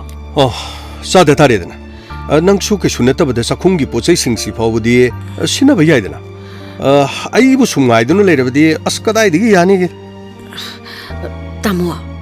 ꯇꯥꯃꯣꯒꯤ ꯐꯤꯕꯝꯁꯤꯗꯤ ꯑꯩ ꯍꯟꯈ꯭ꯔꯒꯦ. ꯀꯔꯤ ꯍꯟꯈ꯭ꯔꯒꯦꯕ? ꯏꯔꯥꯏꯕꯛꯀꯤꯅꯤ. ꯑꯩ ꯇꯥꯃꯣꯗ ꯀꯩꯁꯨ ꯋꯥꯔꯧꯕ ꯇꯧꯖꯔꯣꯏ. ꯑꯩꯅ ꯇꯥꯃꯣꯒꯤ ꯑꯋꯥꯕꯗ ꯃꯇꯦꯡ ꯄꯥꯡꯕ ꯉꯝꯒꯗꯕꯁꯨ ꯂꯩꯇꯦ. ꯑꯁ ꯃꯗꯨ ꯑꯣꯏꯕ ꯌꯥꯕ ꯋꯥ ꯅꯠꯇꯦꯗ. ꯑꯩꯁꯨ ꯑꯁꯨꯝꯅ ꯂꯩꯒꯗꯕꯗꯤ ꯅꯠꯇꯦꯗꯅ. ꯃꯇꯝ ꯈꯔꯇꯅꯤ. ꯕꯤꯜ ꯍꯦꯛ ꯐꯪꯕꯒ ꯀꯩꯅꯣ ꯂꯣꯏꯅ ꯁꯤꯟꯅꯔꯒ ꯂꯣꯏꯔꯦ. ꯇꯥꯃꯣ ꯀꯥ ꯋꯥꯏꯔꯒ ꯁꯨꯝ ꯂꯩꯕꯁꯦ ꯑꯩ ꯌꯥꯝ ꯍꯩꯅꯗꯦꯗ. ꯃꯇꯝ ꯂꯦꯟꯕꯁꯨ ꯌꯥꯝꯅ ꯋꯥꯏ. ꯇꯥꯃꯣꯒꯤ ꯏꯪꯈꯣꯜ ꯑꯩꯈꯣꯏꯗꯔ ꯀꯥ ꯋꯥꯏꯔꯒ ꯂꯩꯔꯤꯁꯤꯕꯣ. ꯃꯤ ꯃꯌꯥꯝ ꯑꯃꯁꯨ ꯂꯩꯅꯔꯤꯕꯁꯤꯗꯤ. ꯁꯨꯝ ꯂꯩꯌꯨꯁꯦ. ꯀꯨꯏꯔꯒꯅꯦ ꯑꯗꯨꯝ ꯍꯩꯅꯔꯛꯀꯅꯤ. ꯑꯗꯣ ꯀꯥ ꯕꯔꯥꯗꯣ ꯄꯤꯊꯣꯛꯄꯤꯈ꯭ꯔꯣꯕ. ꯉꯔꯥꯡꯁꯨ ꯌꯨꯝꯕꯨꯅ ꯌꯥꯝ ꯁꯥꯎꯔꯝꯕꯅꯤ. ꯆꯥꯡ ꯅꯥꯏꯅ ꯄꯤꯔꯣꯏꯗꯕ ꯂꯩꯔꯗꯤ ꯑꯇꯣꯞꯄ ꯑꯃ ꯌꯦꯡꯈ꯭ꯔꯣ ꯀꯥꯏꯗꯅꯁꯨ ꯍꯥꯏꯔꯝꯕꯅꯤ. ꯂꯩꯃꯤꯟꯅꯔꯤꯕꯁꯤꯡꯁꯤꯒꯤ ꯃꯃꯥꯡꯗ ꯑꯩ ꯌꯥꯝ ꯏꯀꯥꯏꯖꯩ. ꯃꯗꯣ ꯅꯪꯅ ꯀꯩꯁꯨ ꯋꯥꯕꯤꯌꯨ ꯍꯥꯏꯗꯤ ꯑꯩꯅ ꯏꯔꯥꯏꯅ ꯑꯗꯨꯝ ꯉꯥꯡꯅꯖꯅꯤ. ꯃꯦꯝꯊꯣꯏ ꯅꯪꯒꯤ ꯀꯝꯄ꯭ꯂꯦꯟ ꯃꯌꯥꯝꯁꯤꯗꯤꯅꯦ ꯃꯤꯅ ꯄꯨꯕ ꯊꯥꯡꯕ ꯉꯝꯕ ꯍꯧꯅꯗꯦꯗ. ꯅꯪꯒꯤ ꯂꯩꯐꯝ ꯊꯣꯛꯄ ꯄꯪꯂꯩ ꯑꯃ ꯑꯗꯨꯝ ꯂꯩꯌꯨ. ꯑꯁ ꯌꯥꯝꯅ ꯎꯁꯤꯜꯂꯛꯀꯅꯨꯗ. ꯑꯩ ꯅꯨꯄꯥꯒꯤ ꯊꯕꯛꯇ ꯅꯨꯄꯤꯅꯅꯦ ꯑꯋꯣꯠ ꯑꯄꯥ ꯁꯥꯕꯁꯦ ꯑꯩ ꯀꯌꯥ ꯄꯥꯝꯗꯦ. ꯅꯠꯇꯦ ꯅꯪꯅ ꯄꯥꯝꯂꯤꯁꯨ ꯀꯔꯤꯅꯣ? ꯇꯥꯃꯣ ꯑꯗꯨꯃꯥꯏꯅ ꯍꯥꯏꯕꯤꯅꯨ. ꯑꯩ ꯇꯥꯃꯣꯒꯤ ꯃꯐꯝꯗꯒꯤ ꯑꯍꯦꯟꯕ ꯑꯄꯥꯝꯕ ꯀꯔꯤꯝꯇ ꯂꯩꯇꯦ. ꯇꯥꯃꯣꯅ ꯑꯩꯕు ꯅꯝꯊꯥꯛ ꯇꯧꯗꯨꯅ ꯅꯨꯄꯤ ꯑꯉꯥꯡ ꯂꯩꯇꯦ ꯍꯥꯏꯗꯨꯅ ꯂꯧꯕꯤꯈꯤꯕꯅꯤ. ꯑꯩ ꯁꯤꯃꯁꯨ ꯏꯔꯥꯏꯕꯛꯀꯤꯅꯤ ꯈꯟꯅ ꯑꯗꯨꯝ ꯌꯥꯖꯩ. ꯍꯣꯇꯦꯜ ꯃꯆꯥ ꯑꯃ ꯇꯧꯔꯒ ꯆꯝꯅ ꯂꯩꯖꯔꯝꯕ ꯑꯩꯒꯤ ꯄꯨꯟꯁꯤꯅꯤ. ꯇꯥꯃꯣꯒꯤ ꯊꯧꯖꯥꯜ ꯈꯤꯇꯪ ꯐꯪꯒꯗ꯭ꯔꯥꯅ ꯈꯜꯂꯒ. ꯑꯁ ꯃꯦꯝꯊꯣꯏ ꯅꯪ ꯁꯤꯗꯣꯡ ꯊꯣꯛꯅ ꯍꯩꯅꯔꯣꯏꯗꯧꯔꯤꯒꯦ. ꯅꯪꯒꯤ ꯑꯄꯥꯝꯕꯗꯨ ꯀꯔꯤꯅꯣ ꯍꯦꯛꯇ ꯍꯥꯏꯔꯣꯁꯦ. ꯉꯁꯤꯗꯤ ꯇꯥꯃꯣꯒꯤ ꯃꯐꯝꯗ ꯑꯩ ꯋꯥ ꯈꯔ ꯍꯥꯏꯅꯤꯡꯉꯤ. ꯑꯩꯅ ꯇꯥꯃꯣꯗ ꯄꯦꯟꯗꯕ ꯌꯥꯝꯅ ꯂꯩ. ꯃꯁꯥꯃꯛꯀꯤ ꯅꯨꯄꯤꯕꯨ ꯀꯔꯝꯕ ꯅꯨꯄꯥꯅ ꯑꯇꯣꯞꯄ ꯂꯝꯂꯥꯟꯕ ꯑꯃꯒ ꯍꯤꯡ ꯆꯨꯞꯄ ꯂꯩꯃꯤꯟꯅꯅꯕ ꯁꯤꯟꯕꯁꯤꯕꯨ. ꯑꯁ ꯌꯥꯔꯦꯁꯦ ꯃꯗꯨ ꯋꯥꯗꯣ ꯍꯧꯗꯣꯛꯂꯣꯅꯨꯁꯦ. ꯑꯗꯣ ꯑꯦꯛꯁꯤꯗꯦꯟꯅꯤ ꯈꯟꯗꯣ. ꯑꯩꯒꯤ ꯋꯥꯛ ꯑꯣꯔꯗꯔꯗꯨ ꯐꯪꯅꯅꯕ ꯍꯣꯠꯅꯕꯗ ꯃꯈꯣꯏꯒꯤ ꯑꯄꯥꯝꯕꯗꯣ ꯑꯩꯁꯨ ꯌꯥꯅꯤꯡꯗ ꯁꯤꯟꯈꯤꯕꯒꯤ ꯋꯥꯅꯤꯁꯦ. ꯆꯍꯤ ꯐꯥꯖꯤꯜꯂꯛꯂꯕ ꯐꯥꯎꯕ ꯇꯥꯃꯣꯅ ꯑꯩꯕꯨ ꯑꯍꯜ ꯂꯃꯟ ꯈꯪꯅ ꯇꯥꯃꯣꯒꯤ ꯁꯥꯒꯩꯒꯤ ꯃꯧ ꯑꯃ ꯑꯣꯏꯅ ꯁꯛꯇꯥꯛꯄꯤꯗ꯭ꯔꯤ. ꯑꯩ ꯁꯨꯃꯥꯏꯅ ꯁꯨꯝ ꯃꯐꯝ ꯃꯔꯥꯡ ꯈꯪꯗꯅ ꯄꯪꯍꯤꯡ ꯍꯤꯡꯕ ꯄꯨꯟꯁꯤꯁꯦ ꯑꯩ ꯌꯥꯝ ꯄꯥꯝꯗꯤꯌꯦ ꯇꯥꯃꯣ. ꯑꯩꯒꯤ ꯏꯐꯝꯗ ꯑꯔꯪ ꯑꯔꯥꯛꯁꯨ ꯃꯤꯍꯧꯕ ꯀꯔꯤꯃꯠꯇ ꯂꯩꯇꯦ. ꯑꯩ ꯃꯤꯌꯥꯝꯁꯤꯒꯤ ꯃꯔꯛꯁꯤꯗ ꯃꯤ ꯑꯃ ꯑꯣꯏꯅ ꯍꯤꯡꯕ ꯄꯥꯝꯃꯤꯅꯦ ꯇꯥꯃꯣ. ꯑꯁ ꯌꯥꯔꯦꯁꯦ. ꯍꯣꯏ ꯍꯧꯈꯤꯕꯁꯤꯡꯗꯣ ꯄꯨꯟꯁꯤꯁꯤ ꯃꯔꯦꯛ ꯃꯍꯥꯎ ꯊꯣꯛꯅ ꯍꯤꯡꯕ ꯄꯥꯝꯕꯗꯒꯤ ꯎꯄꯥꯏ ꯑꯃ ꯊꯤꯈꯤꯕꯩ ꯋꯥꯅꯤ. ꯅꯪꯅ ꯍꯥꯏꯕ ꯆꯨꯝꯃꯤ. ꯅꯪꯕꯨ ꯅꯨꯡꯁꯤꯔꯨꯕꯅ ꯑꯩ ꯇꯁꯦꯡꯅ ꯅꯉꯣꯟꯗ ꯀꯔꯤꯒꯨꯝꯕ ꯀꯥꯟꯗ ꯃꯤꯅꯝꯈꯤ. ꯏꯆꯥ ꯂꯩꯔꯕ ꯑꯩꯅ ꯅꯨꯄꯤ ꯑꯉꯥꯡ ꯂꯩꯇꯦ ꯐꯥꯎꯕ ꯍꯥꯏꯖꯟꯈꯤ. ꯑꯗꯨꯕꯨ ꯍꯧꯖꯤꯛꯇꯤ ꯃꯈꯣꯏꯁꯤꯡ ꯑꯗꯨꯒ ꯑꯩꯒ ꯀꯔꯤꯃꯠꯇ ꯃꯔꯤ ꯂꯩꯅꯗ꯭ꯔꯦꯗꯅ. ꯂꯩꯕꯥꯛ ꯂꯩꯒ ꯑꯩꯒꯗꯤ ꯀꯣꯔꯠꯀꯤ ꯃꯇꯦꯡ ꯂꯧꯔꯒ ꯗꯥꯏꯚꯣꯔꯁ ꯇꯧꯈ꯭ꯔꯕꯅꯤ. ꯃꯈꯣꯏ ꯀꯗꯥꯏꯗ ꯂꯩ ꯀꯔꯤ ꯇꯧꯔꯤ ꯍꯥꯏꯕ ꯑꯩ ꯀꯔꯤꯃꯠꯇ ꯈꯪꯗꯦ. ꯍꯧꯈꯤꯕꯁꯤꯡꯗꯣ ꯍꯧꯖꯤꯛ ꯅꯤꯡꯁꯤꯡꯗꯨꯅ ꯂꯩꯔꯒꯗꯤ ꯑꯩꯈꯣꯏ ꯀꯔꯝꯅ ꯌꯨꯝ ꯄꯥꯟꯒꯅꯤ? ꯅꯪꯁꯨ ꯑꯃꯨꯛ ꯈꯜꯂꯨꯅꯦ. ꯄꯨꯟꯁꯤ ꯍꯥꯏꯕꯁꯤꯗꯤ ꯂꯥꯟꯐꯝ ꯑꯃꯅꯤ. ꯑꯋꯥꯕ ꯅꯨꯡꯉꯥꯏꯕ ꯀꯌꯥ ꯂꯣꯏꯅꯅ ꯆꯠꯃꯤꯟꯅꯕ ꯇꯥꯕꯅꯤꯅꯦ. ꯍꯧꯖꯤꯛꯁꯨ ꯃꯇꯝ ꯂꯩꯔꯤ ꯇꯥꯃꯣ. ꯏꯆꯦ ꯑꯃꯗꯤ ꯑꯉꯥꯡꯗꯣ. ꯃꯈꯣꯏꯒꯤ ꯋꯥꯗꯣ ꯑꯩꯉꯣꯟꯗ ꯄꯜꯂꯛꯑꯅꯨ. ꯃꯗꯨꯒꯤ ꯃꯇꯝꯗꯣ ꯍꯦꯟꯈ꯭ꯔꯦ. ꯇꯥꯃꯣ ꯑꯩꯒꯤꯗꯤ ꯀꯔꯤꯝꯇ ꯈꯟꯕꯤꯔꯨꯅꯨ. ꯑꯩꯗꯤ ꯑꯔꯣꯟꯕꯤꯅꯦ. ꯁꯤꯁꯨ ꯑꯦꯛꯁꯤꯗꯦꯟꯅꯤ ꯍꯥꯏꯅ ꯈꯟꯇꯣꯛꯄ ꯑꯩ ꯉꯝꯒꯅꯤꯌꯦ ꯇꯥꯃꯣ. ꯃꯦꯝꯊꯣꯏ ꯅꯪꯁꯦ ꯉꯁꯤꯗꯤꯅꯦ ꯇꯥꯕ ꯌꯥꯗꯕ ꯋꯥꯔꯦꯝ ꯌꯥꯝꯅ ꯉꯥꯡꯈ꯭ꯔꯦ. ꯑꯩ ꯇꯥꯅꯤꯡꯗ꯭ꯔꯦ. ꯁꯦ ꯅꯪ ꯃꯈꯥ ꯇꯥꯔꯛꯑꯅꯨꯁꯦ. ꯋꯥꯔꯦꯝꯅꯦ ꯍꯥꯏꯅ ꯈꯟꯕꯤꯒꯅꯨ ꯇꯥꯃꯣ. ꯑꯩꯅ ꯍꯥꯏꯖꯔꯤꯕꯁꯤꯡꯁꯦ ꯑꯆꯨꯝꯕ ꯉꯥꯛꯇꯅꯤꯅꯦ ꯇꯥꯃꯣ. ꯌꯥꯔꯦꯁꯦ ꯑꯩ ꯊꯕꯛ ꯑꯃ ꯆꯠꯅꯕ ꯇꯧꯒꯦ. ꯂꯥꯎ ꯐꯤꯔꯣꯜꯁꯤꯡꯗꯣ ꯑꯃꯨꯛꯇ ꯌꯦꯡꯉꯨ ꯂꯥꯎ. ꯂꯥꯎꯀꯣ.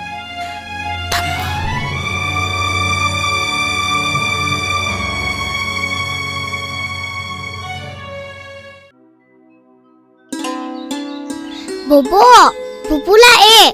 Mama, Pupu lae. Pupu, ako'y wala iro. Isu lo ba lalabani ne? Bobo su, Mama su, ako'y punna sa tuwin na tra. Hoy ni, ay ko'y punna pupugi yumda nungay na layurdo ribani ne. 하이마, 이붕어 싱렌 내가 필요. Hoy, itay ma. 낭부 나 또함대로 이나우디 야옥대로. Madi dukang thadok pa yadre haid na lehore. Isa nupa iduka lakmin na bani, itay ma. 아이마, 이붕어도 디까라이데 레호라봐. Phone da miya maga wari sana ho bani. Salak ani tamasu. Pupu, ay ba jaw ko ruge. 살라. 가오로 살라. Itay ma. Tampadi. 땀파. Nati. Ibi ma leibak leibu haiba. 레이 이몽데 레이. ngaiko. 이붕어. 이때이마 까이놈다 한게네. 낭 아이부디 라나 러고누고. Karino. Hekta takpiu itay ma. 이붕어나 아이기 이사는 빌레박 레이부 아한바 우부다수 땀파 하이나 까우퀴. 아두가 nga시수. Itay ma. Aigi imong nupi tampa kobiam halayrami. Imaugi masakto. Ikhoy ibe malaybak layga. Onthok na manakre. Aina ibe malaybak laybu urubada. Laykidrabi imaudo. Oiraboy kanduna. Hekta ningsinglay. 레이키들이 하이시부. Mangang unabada.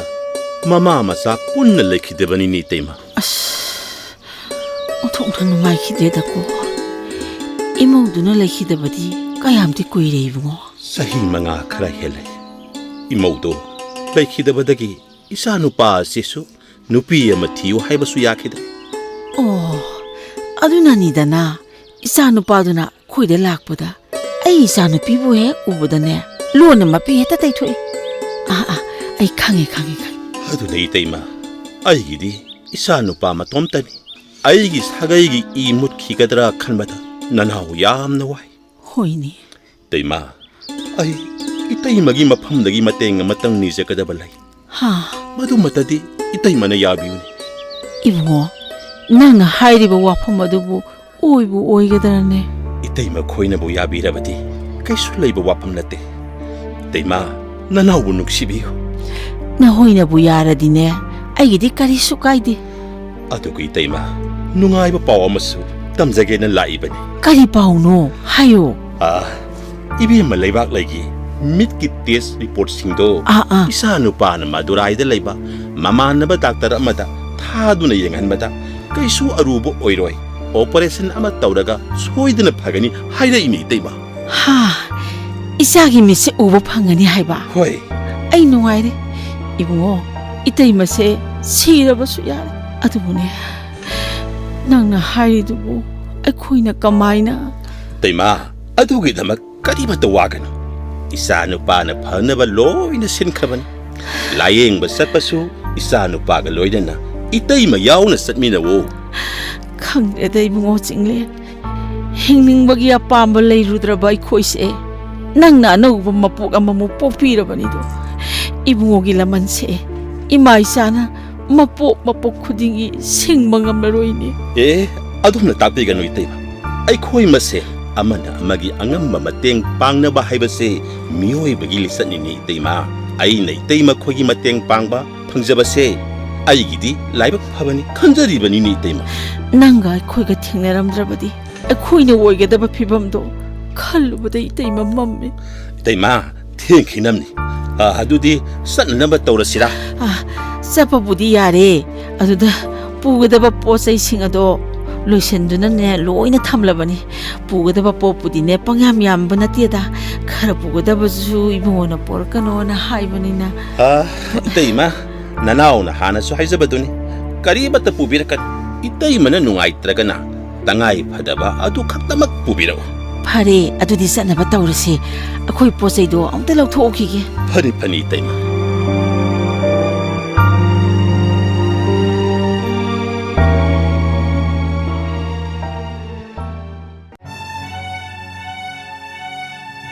Tamo, kaidaure tabak satni hairaga umnuna leiridubu kaidoba yaurage.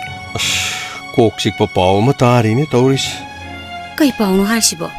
ꯑꯩꯅ ꯍꯟꯗꯛ ꯁꯥꯕ ꯂꯣꯏꯈꯤꯕ ꯁ꯭ꯀꯨꯜꯒꯤ ꯕꯤꯜꯗꯤꯡꯗꯨꯁꯨ ꯀ꯭ꯔꯦꯛ ꯆꯠꯂꯦꯗꯅ department ꯁ꯭ꯀꯨꯜꯒꯤ ꯁꯥꯏꯠꯇꯒꯤ complain ꯑꯃ ꯂꯥꯛꯑꯦꯅ ꯑꯃꯨꯛ ꯍꯥꯏꯔꯛꯂꯤꯕꯅꯤꯅꯦ ꯇꯧꯔꯤꯁꯦ ꯏꯁ ꯑꯗꯨꯗꯤ ꯀꯝꯗꯧ ꯇꯥꯔꯦ ꯕꯤꯜ ꯀꯥꯏꯅꯤ ꯍꯥꯏꯗꯣ ꯌꯥꯔꯣꯏꯗꯣꯔꯤꯕ꯭ꯔꯣ ꯈꯪꯗꯦ ꯀꯝꯄ꯭ꯂꯦꯟ ꯑꯃ ꯂꯩꯔꯕꯅꯤꯅ ꯐꯔꯛ ꯇꯥꯒꯗꯕ ꯃꯥꯜꯂꯤꯕꯅꯤꯅꯦ ꯇꯥꯃꯣꯅ ꯁꯨꯕ ꯊꯕꯛꯁꯤꯡꯁꯦ ꯁꯨꯃꯥꯏꯅ ꯍꯦꯛꯇ ꯇꯧꯏ ꯁꯤꯕꯨ ꯑꯩꯅ ꯇꯧꯒꯦ ꯍꯥꯏꯅ ꯇꯧꯔꯤꯕ꯭ꯔꯥ ꯎꯄꯥꯏ ꯑꯃꯗꯤ ꯂꯩ ꯑꯦꯏꯗꯨꯅ ꯀꯔꯤꯒꯨꯝꯕ ꯐꯖꯅ ꯔꯤꯄꯣꯔꯠ ꯑꯗꯨ ꯏꯕꯤꯔꯕꯗꯤ ꯊꯣꯏꯅ ꯀꯥꯏꯕ ꯂꯩꯔꯣꯏꯗ꯭ꯔꯥ ꯈꯜꯂꯤ ꯑꯗꯨ ꯑꯣꯏꯔꯗꯤ ꯇꯥꯃꯣ ꯑꯦꯏꯗꯨ ꯎꯅꯕꯤꯔꯣꯗꯅ ꯑꯗꯨꯗ ꯂꯨꯔꯤꯕꯗꯤ ꯑꯦꯏꯗꯣ ꯅꯧꯅ ꯂꯥꯛꯄꯅꯤ ꯑꯩꯒꯗꯤ ꯍꯥꯟꯅꯁꯨ ꯑꯃꯨꯛꯇ ꯂꯣꯏꯅꯗ꯭ꯔꯤ ꯃꯤꯅ ꯁꯨꯝ ꯍꯥꯏꯅꯕꯗ ꯌꯥꯝꯅ ꯁ꯭ꯇ꯭ꯔꯤꯛ ꯑꯣꯏꯁꯨ ꯍꯥꯏ ꯑꯗꯨꯕꯨ ꯀꯔꯤꯒꯨꯝꯕ ꯈꯔ ꯇꯧꯗꯨꯅ ꯌꯦꯡꯕꯗꯤ ꯇꯥꯕꯅꯤꯅꯦ ꯀꯩꯅꯣ ꯌꯦꯡꯗꯧꯔꯤꯁꯤꯕꯨ ꯇꯥꯃꯣ ꯃꯁꯤꯒꯤ ꯃꯇꯥꯡꯗꯅꯦ ꯅꯪꯅ ꯈꯪꯂꯔꯣꯏ ꯁꯨꯝ ꯇꯧꯔꯁꯤ ꯑꯩꯈꯣꯏ ꯑꯅꯤ ꯆꯠꯂꯒꯅꯦ ꯁꯥꯔ ꯀꯨꯕꯦꯔꯗ ꯋꯥꯔꯤ ꯈꯔ ꯁꯥꯔꯁꯤ ꯁꯥꯔ ꯀꯨꯕꯦꯔꯒꯤꯗ ꯍꯣꯏꯅꯦ ꯁꯥꯔ ꯀꯨꯕꯦꯔꯗꯅꯤꯅꯦ ꯅꯪꯅ ꯍꯥꯏꯔꯕꯗꯤ ꯃꯍꯥꯛ ꯁꯣꯏꯗꯅ ꯃꯇꯦꯡ ꯄꯥꯡꯂꯛꯀꯅꯤ ꯇꯥꯃꯣ ꯑꯗꯨ ꯑꯩ ꯌꯥꯕ ꯉꯝꯃꯣꯏꯀꯣ ꯀꯩꯅꯣ ꯅꯪ ꯍꯥꯏꯔꯤꯁꯤꯕꯣ ꯑꯗꯨꯛ ꯌꯥꯝꯕ ꯁꯦꯟꯐꯝꯗꯨꯕꯨ ꯃꯥꯡꯍꯜꯂꯁꯦ ꯍꯥꯏꯔꯤꯕ꯭ꯔꯣ ꯃꯥꯡꯗꯕ ꯑꯩ ꯀꯩꯝꯇ ꯈꯪꯗꯦ ꯇꯥꯃꯣ ꯃꯗꯨꯒꯤ ꯁꯥꯔꯝ ꯆꯠꯄ ꯑꯣꯐꯤꯁꯥꯔꯗꯣ ꯑꯩ ꯑꯃꯨꯛꯇꯪꯗꯤ ꯂꯃꯟ ꯈꯨꯝꯒꯦꯗꯅ ꯈꯜꯂꯤꯕꯅꯤ ꯑꯁ ꯀꯔꯤꯅꯣ ꯅꯪ ꯍꯥꯏꯔꯤꯗꯨꯕꯣ ꯅꯠꯇꯦ ꯃꯤꯉꯣꯟꯗꯒꯤ ꯄꯨꯁꯜꯂꯨꯔꯤꯕ ꯁꯦꯟꯐꯝ ꯃꯌꯥꯝ ꯑꯁꯤꯅ ꯀꯝꯗꯧꯕ ꯁꯦꯟꯐꯝꯁꯤꯡꯁꯦ ꯅꯪ ꯁꯤꯡꯈ꯭ꯔꯒꯦ ꯍꯥꯏꯕ꯭ꯔꯣ ꯃꯊꯣꯡ ꯃꯔꯝ ꯈꯪꯗꯕ ꯆꯠꯇꯕ ꯌꯥꯔꯣꯏ ꯍꯥꯏꯔꯤꯁꯤꯅꯤꯀꯣ ꯇꯥꯃꯣꯅ ꯐꯅ ꯌꯥꯝ ꯍꯥꯏꯔꯁꯨ ꯑꯩ ꯃꯗꯨ ꯌꯥꯕ ꯁꯨꯡꯉꯝ ꯉꯝꯃꯣꯏ ꯇꯥꯃꯣ ꯑꯩꯅ ꯍꯥꯏꯕ ꯌꯥꯗ꯭ꯔꯕꯗꯤ ꯅꯪꯒ ꯑꯩꯒ ꯂꯩꯃꯤꯟꯅꯕꯒꯤ ꯀꯔꯤ ꯀꯥꯟꯅꯔꯤꯒꯦ ꯇꯥꯃꯣꯒꯤ ꯑꯄꯥꯝꯕ ꯄꯥꯡꯊꯣꯛꯄꯗ ꯑꯩ ꯀꯩꯁꯨ ꯀꯥꯏꯗꯦ ꯇꯥꯃꯣꯅ ꯇꯧꯅꯤꯡꯕꯗꯣ ꯑꯗꯨꯝ ꯇꯧꯕꯤꯌꯨ ꯌꯨꯝꯕꯥꯟꯃꯤꯟꯅꯕ ꯍꯥꯏꯕꯁꯤꯗꯤ ꯅꯨꯄꯥ ꯅꯨꯄꯤ ꯑꯃꯅ ꯑꯃꯒꯤ ꯑꯋꯥꯕꯗ ꯁꯔꯨꯛ ꯌꯥꯃꯤꯟꯅꯗꯨꯅ ꯃꯇꯦꯡ ꯄꯥꯡꯅꯒꯗꯕꯅꯤ ꯑꯗꯨꯒꯤꯁꯨ ꯃꯊꯛꯇ ꯅꯨꯄꯤ ꯍꯥꯏꯕꯁꯦ ꯅꯨꯄꯥꯅ ꯍꯥꯏꯕ ꯏꯟꯒꯗꯕꯅꯤꯅꯦ ꯃꯔꯝ ꯆꯥꯗꯅ ꯑꯩꯗꯤ ꯇꯥꯃꯣꯒꯤ ꯃꯇꯦꯡ ꯄꯥꯡꯕꯗꯣ ꯁꯨꯡꯉꯝ ꯉꯝꯖꯔꯣꯏ ꯇꯥꯃꯣ ꯑꯩꯕꯨ ꯋꯥ ꯌꯥꯝ ꯉꯥꯡꯍꯟꯕꯤꯒꯅꯨ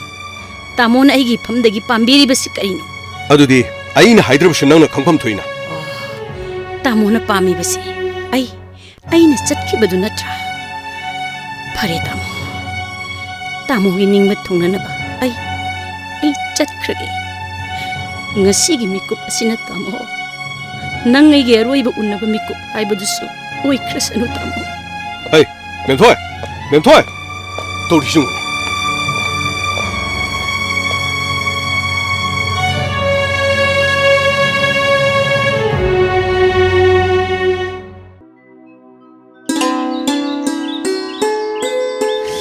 ꯏꯪꯈ꯭ꯔꯦꯗꯀꯣ ꯃꯩꯐꯨꯁꯤꯅ ꯃꯔꯣꯜ ꯑꯃ ꯆꯥꯛꯇ꯭ꯔꯤꯕ ꯐꯔꯦ ꯊꯨꯅ ꯏꯪꯈ꯭ꯔꯦꯗ ꯍꯩꯃꯥ ꯏꯕꯨꯡꯉꯣ ꯋꯥꯀꯤꯡ ꯍꯜꯂꯛꯑꯦꯗꯅ ꯍꯣꯏ ꯇꯩꯃ ꯅꯃꯧꯅꯅꯦ ꯆꯥ ꯄꯨꯊꯣꯔꯛꯑꯅꯤ ꯂꯥꯛꯑꯣ ꯁꯤꯗ ꯐꯝꯁꯤ ꯂꯥꯛꯑꯣ ꯏꯇꯩꯃꯗꯤ ꯆꯥ ꯂꯥꯡꯀ ꯊꯛꯇ꯭ꯔꯤ ꯏꯇꯩꯃꯁꯨꯅꯦ ꯅꯪ ꯍꯜꯂꯛꯑꯒꯅꯦ ꯊꯛꯃꯤꯟꯅꯔꯒꯦꯅ ꯉꯥꯏꯔꯝꯃꯤꯅꯦ 이때마 ꯑꯩꯈꯣꯏ ꯃꯃꯥꯗꯤ ꯗꯨꯀꯥꯟ ꯊꯣꯛꯈ꯭ꯔꯕ꯭ꯔꯣ? ꯊꯣꯛꯈ꯭ꯔꯦ ꯃꯥꯒꯤ ꯊꯕꯛꯁꯤꯗꯅꯦ ꯑꯌꯨꯛ ꯅꯨꯡꯊꯤꯜꯒꯤ ꯃꯇꯝꯗꯗꯤ ꯏꯟꯊꯤ ꯅꯨꯡꯉꯥꯏꯅ ꯐꯝꯃꯤꯟꯅꯕ ꯐꯪꯗ꯭ꯔꯦꯗꯣ ꯀꯩꯁꯨ ꯀꯥꯏꯗꯦꯗ ꯏꯇꯩꯃ ꯊꯕꯛꯅꯅꯤ ꯅꯨꯃꯤꯗꯥꯡꯒꯤ ꯃꯇꯝꯗ ꯄꯨꯜꯂꯤꯁꯤ ꯃꯉꯥꯏ ꯑꯩꯈꯣꯏꯒ ꯄꯨꯟꯅ ꯑꯌꯨꯛꯇ ꯆꯥ ꯊꯛꯃꯤꯟꯅꯕ ꯐꯪꯗ꯭ꯔꯒꯁꯨ ꯃꯁꯨ ꯃꯕꯦꯜꯗꯤ ꯊꯛꯃꯤꯟꯅꯔꯤꯗꯅ ꯍꯣꯏꯅꯦ ꯃꯁꯨ ꯃꯕꯦꯟꯁꯦ ꯑꯣꯟꯊꯣꯛꯅ ꯆꯥꯟꯅꯈ꯭ꯔꯦ ꯏꯁꯨ ꯊꯣꯏꯕꯁꯦ ꯃꯕꯣꯛ ꯌꯥꯎꯗ꯭ꯔꯗꯤꯅꯦ ꯑꯌꯨꯛꯀꯤ ꯆꯥꯎ ꯊꯛꯎ ꯀꯥꯏꯅ ꯑꯝꯇ ꯌꯥꯗꯦ ꯃꯤ ꯍꯣꯏꯅꯦ ꯏꯇꯩꯃ ꯃꯕꯣꯛꯁꯨ ꯑꯁꯨꯛ ꯆꯥꯎꯔꯕ ꯏꯁꯨꯁꯤ ꯃꯇꯝꯕꯥꯛꯇ ꯐꯝꯍꯜꯂꯒ ꯆꯥꯛ ꯏꯟꯕꯤꯔꯤꯗꯨꯅꯤꯅꯦ ꯏꯇꯩꯃ ꯉꯁꯤꯁꯦ ꯎꯟꯈꯥ ꯊꯥꯕ꯭ꯔꯥ ꯈꯪꯗꯦꯅꯦ ꯅꯨꯡꯇꯤꯒ ꯃꯥꯟꯅꯗꯦ ꯉꯁꯤꯅꯅꯦ ꯈꯔ ꯍꯦꯟꯅ ꯏꯪꯉꯤ ꯅꯪꯕꯨ ꯏꯪꯗ꯭ꯔꯅꯦ ꯍꯣꯏꯅꯦ ꯏꯇꯩꯃ ꯉꯁꯤꯗꯤ ꯑꯣꯟꯊꯣꯛꯅ ꯏꯪꯈ꯭ꯔꯦꯅꯦ ꯃꯩꯔꯥꯛꯁꯤꯗ ꯈꯔ ꯆꯪꯁꯤꯜꯂꯛꯑꯣ ꯁꯦ ꯁꯣꯝꯗ ꯈꯔ ꯆꯪꯁꯤꯜꯂꯛꯎꯗꯅ ꯁꯦ ꯌꯥꯅꯤꯗ ꯏꯇꯩꯃ ꯀꯅꯥꯅꯣꯅꯦ ꯏꯕꯨꯡꯉꯣ ꯀꯅꯥꯅꯣꯝꯕ ꯆꯪꯉꯛꯏꯁꯤꯕꯣ ꯈꯪꯗꯦꯗꯤ ꯀꯅꯥ ꯑꯣꯏꯔꯤꯒꯕ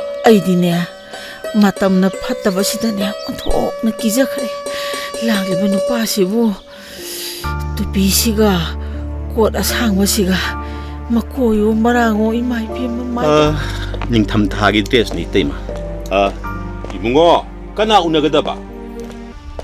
ꯄꯥꯕꯨꯡ ꯑꯩꯈꯣꯏ ꯁꯥꯔꯕꯨ ꯑꯃꯨꯛꯇ ꯎꯅꯖꯒꯦꯅ ꯇꯧꯕꯅꯤ ꯁꯥꯔꯕꯨ ꯂꯩꯕꯤꯈꯤꯕ ꯅꯠꯇ꯭ꯔꯣ? ꯂꯩ ꯀꯔꯤꯒꯤ ꯃꯇꯥꯡꯗꯅꯣ?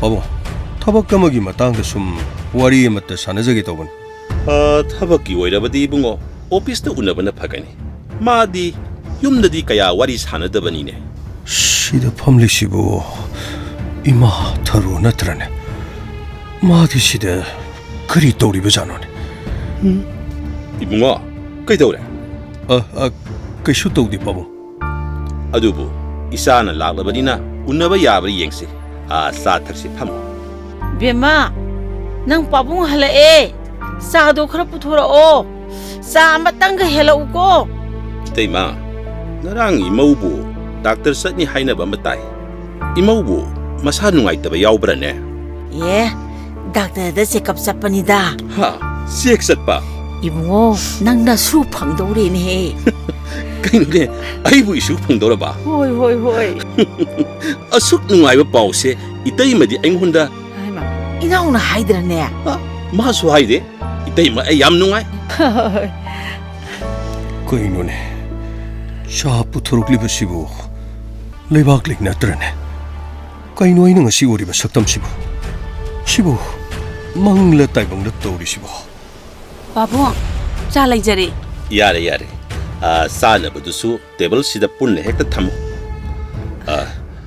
ibungo sida sama pi 자세 바이비요 ngai ko heibe ma 바봉 ibungo unaba mi ama lakli unaba yagadra amukta hangduna yengu 바봉 마디 앙앙 틴나바 로신 하우레 ha 아두가 아이코이 닥터 sakadaba amasu layi ngasi kaya nungaigadaba mandi office ta oina chakpiro waraubinu ko ibungo hojik imau nupi sin hairam libaduni ngasidi pharak tarani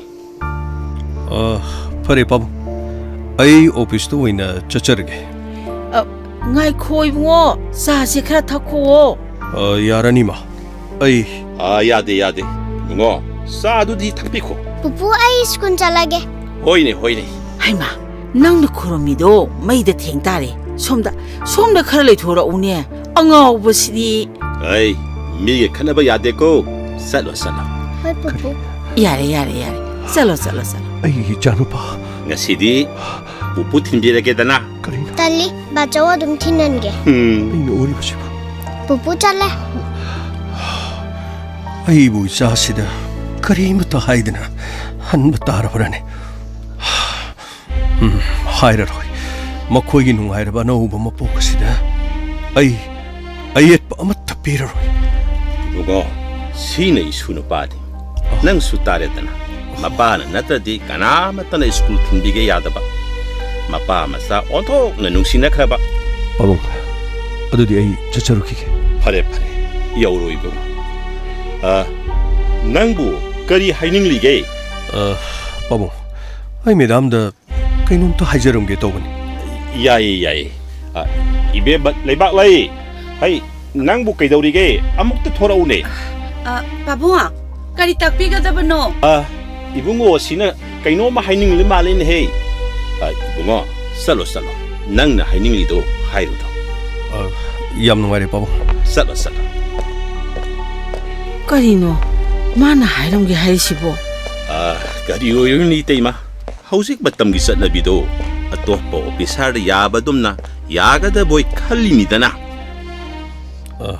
매담 아이 와파마 마타 까리 오피스가 머리 레이나바 타박 오이라바디 오피스다 좀 chakpibana phani 아이기시 yare chakpiro ai thaba khara 레발레 아이 샤나자오바니 ai khangjai 아이 낭혼다 yare makha tabirano aigi isa amadi aiga nanga karigumba hiram amatada mari leinadre haina nangna namduna khuyek pinkrabani 레발레 ai ngasidi aina laijariba mafamsigi yumnak sagai onduna sagai sigi mau oirabani ipuroibagi nungshimi yengkhada hingjaribi aine 레발레 아이 leibak lai haiba aigi mingse punsi chupagi oina kawirano 그리 nangi leibak laidi sikre haina khanbiro 그리해봐 aidi anauba mapok amagi leibak laini haukiba mapok langon amagi wari thaudok mathangi mapok amada kanana suning singdabani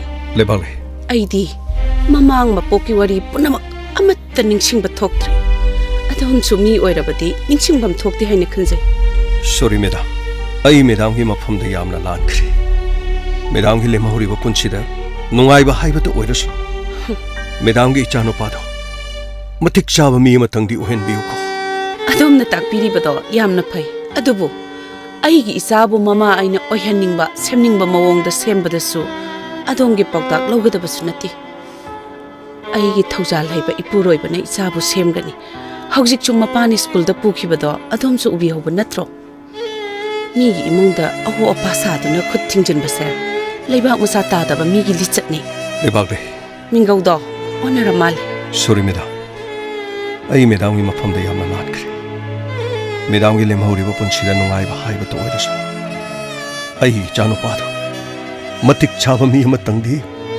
ओहेन बियुको please अमुक हन्ना अदोंगी सक्तो अइंगोंद उहनबिरनु खरी अइबु मखा ताना उहनबिरनु इसागी खल्लगा अइ हिंजखिगे अई madam अमदी नुंसिरबा इचागी खल्लगा अईगी सक्तम से पुंसी चुप्पगी ओइना नंगोंद उहनरो हौखी बुवारी थौदोक पुमनमा ममांगी मपोकनि खल्लगा अनौबो मपोकसिदी अई याउदबा नंगी तो ओइरसु अई चचरुखिगे मेदाम अई चचरुखिगे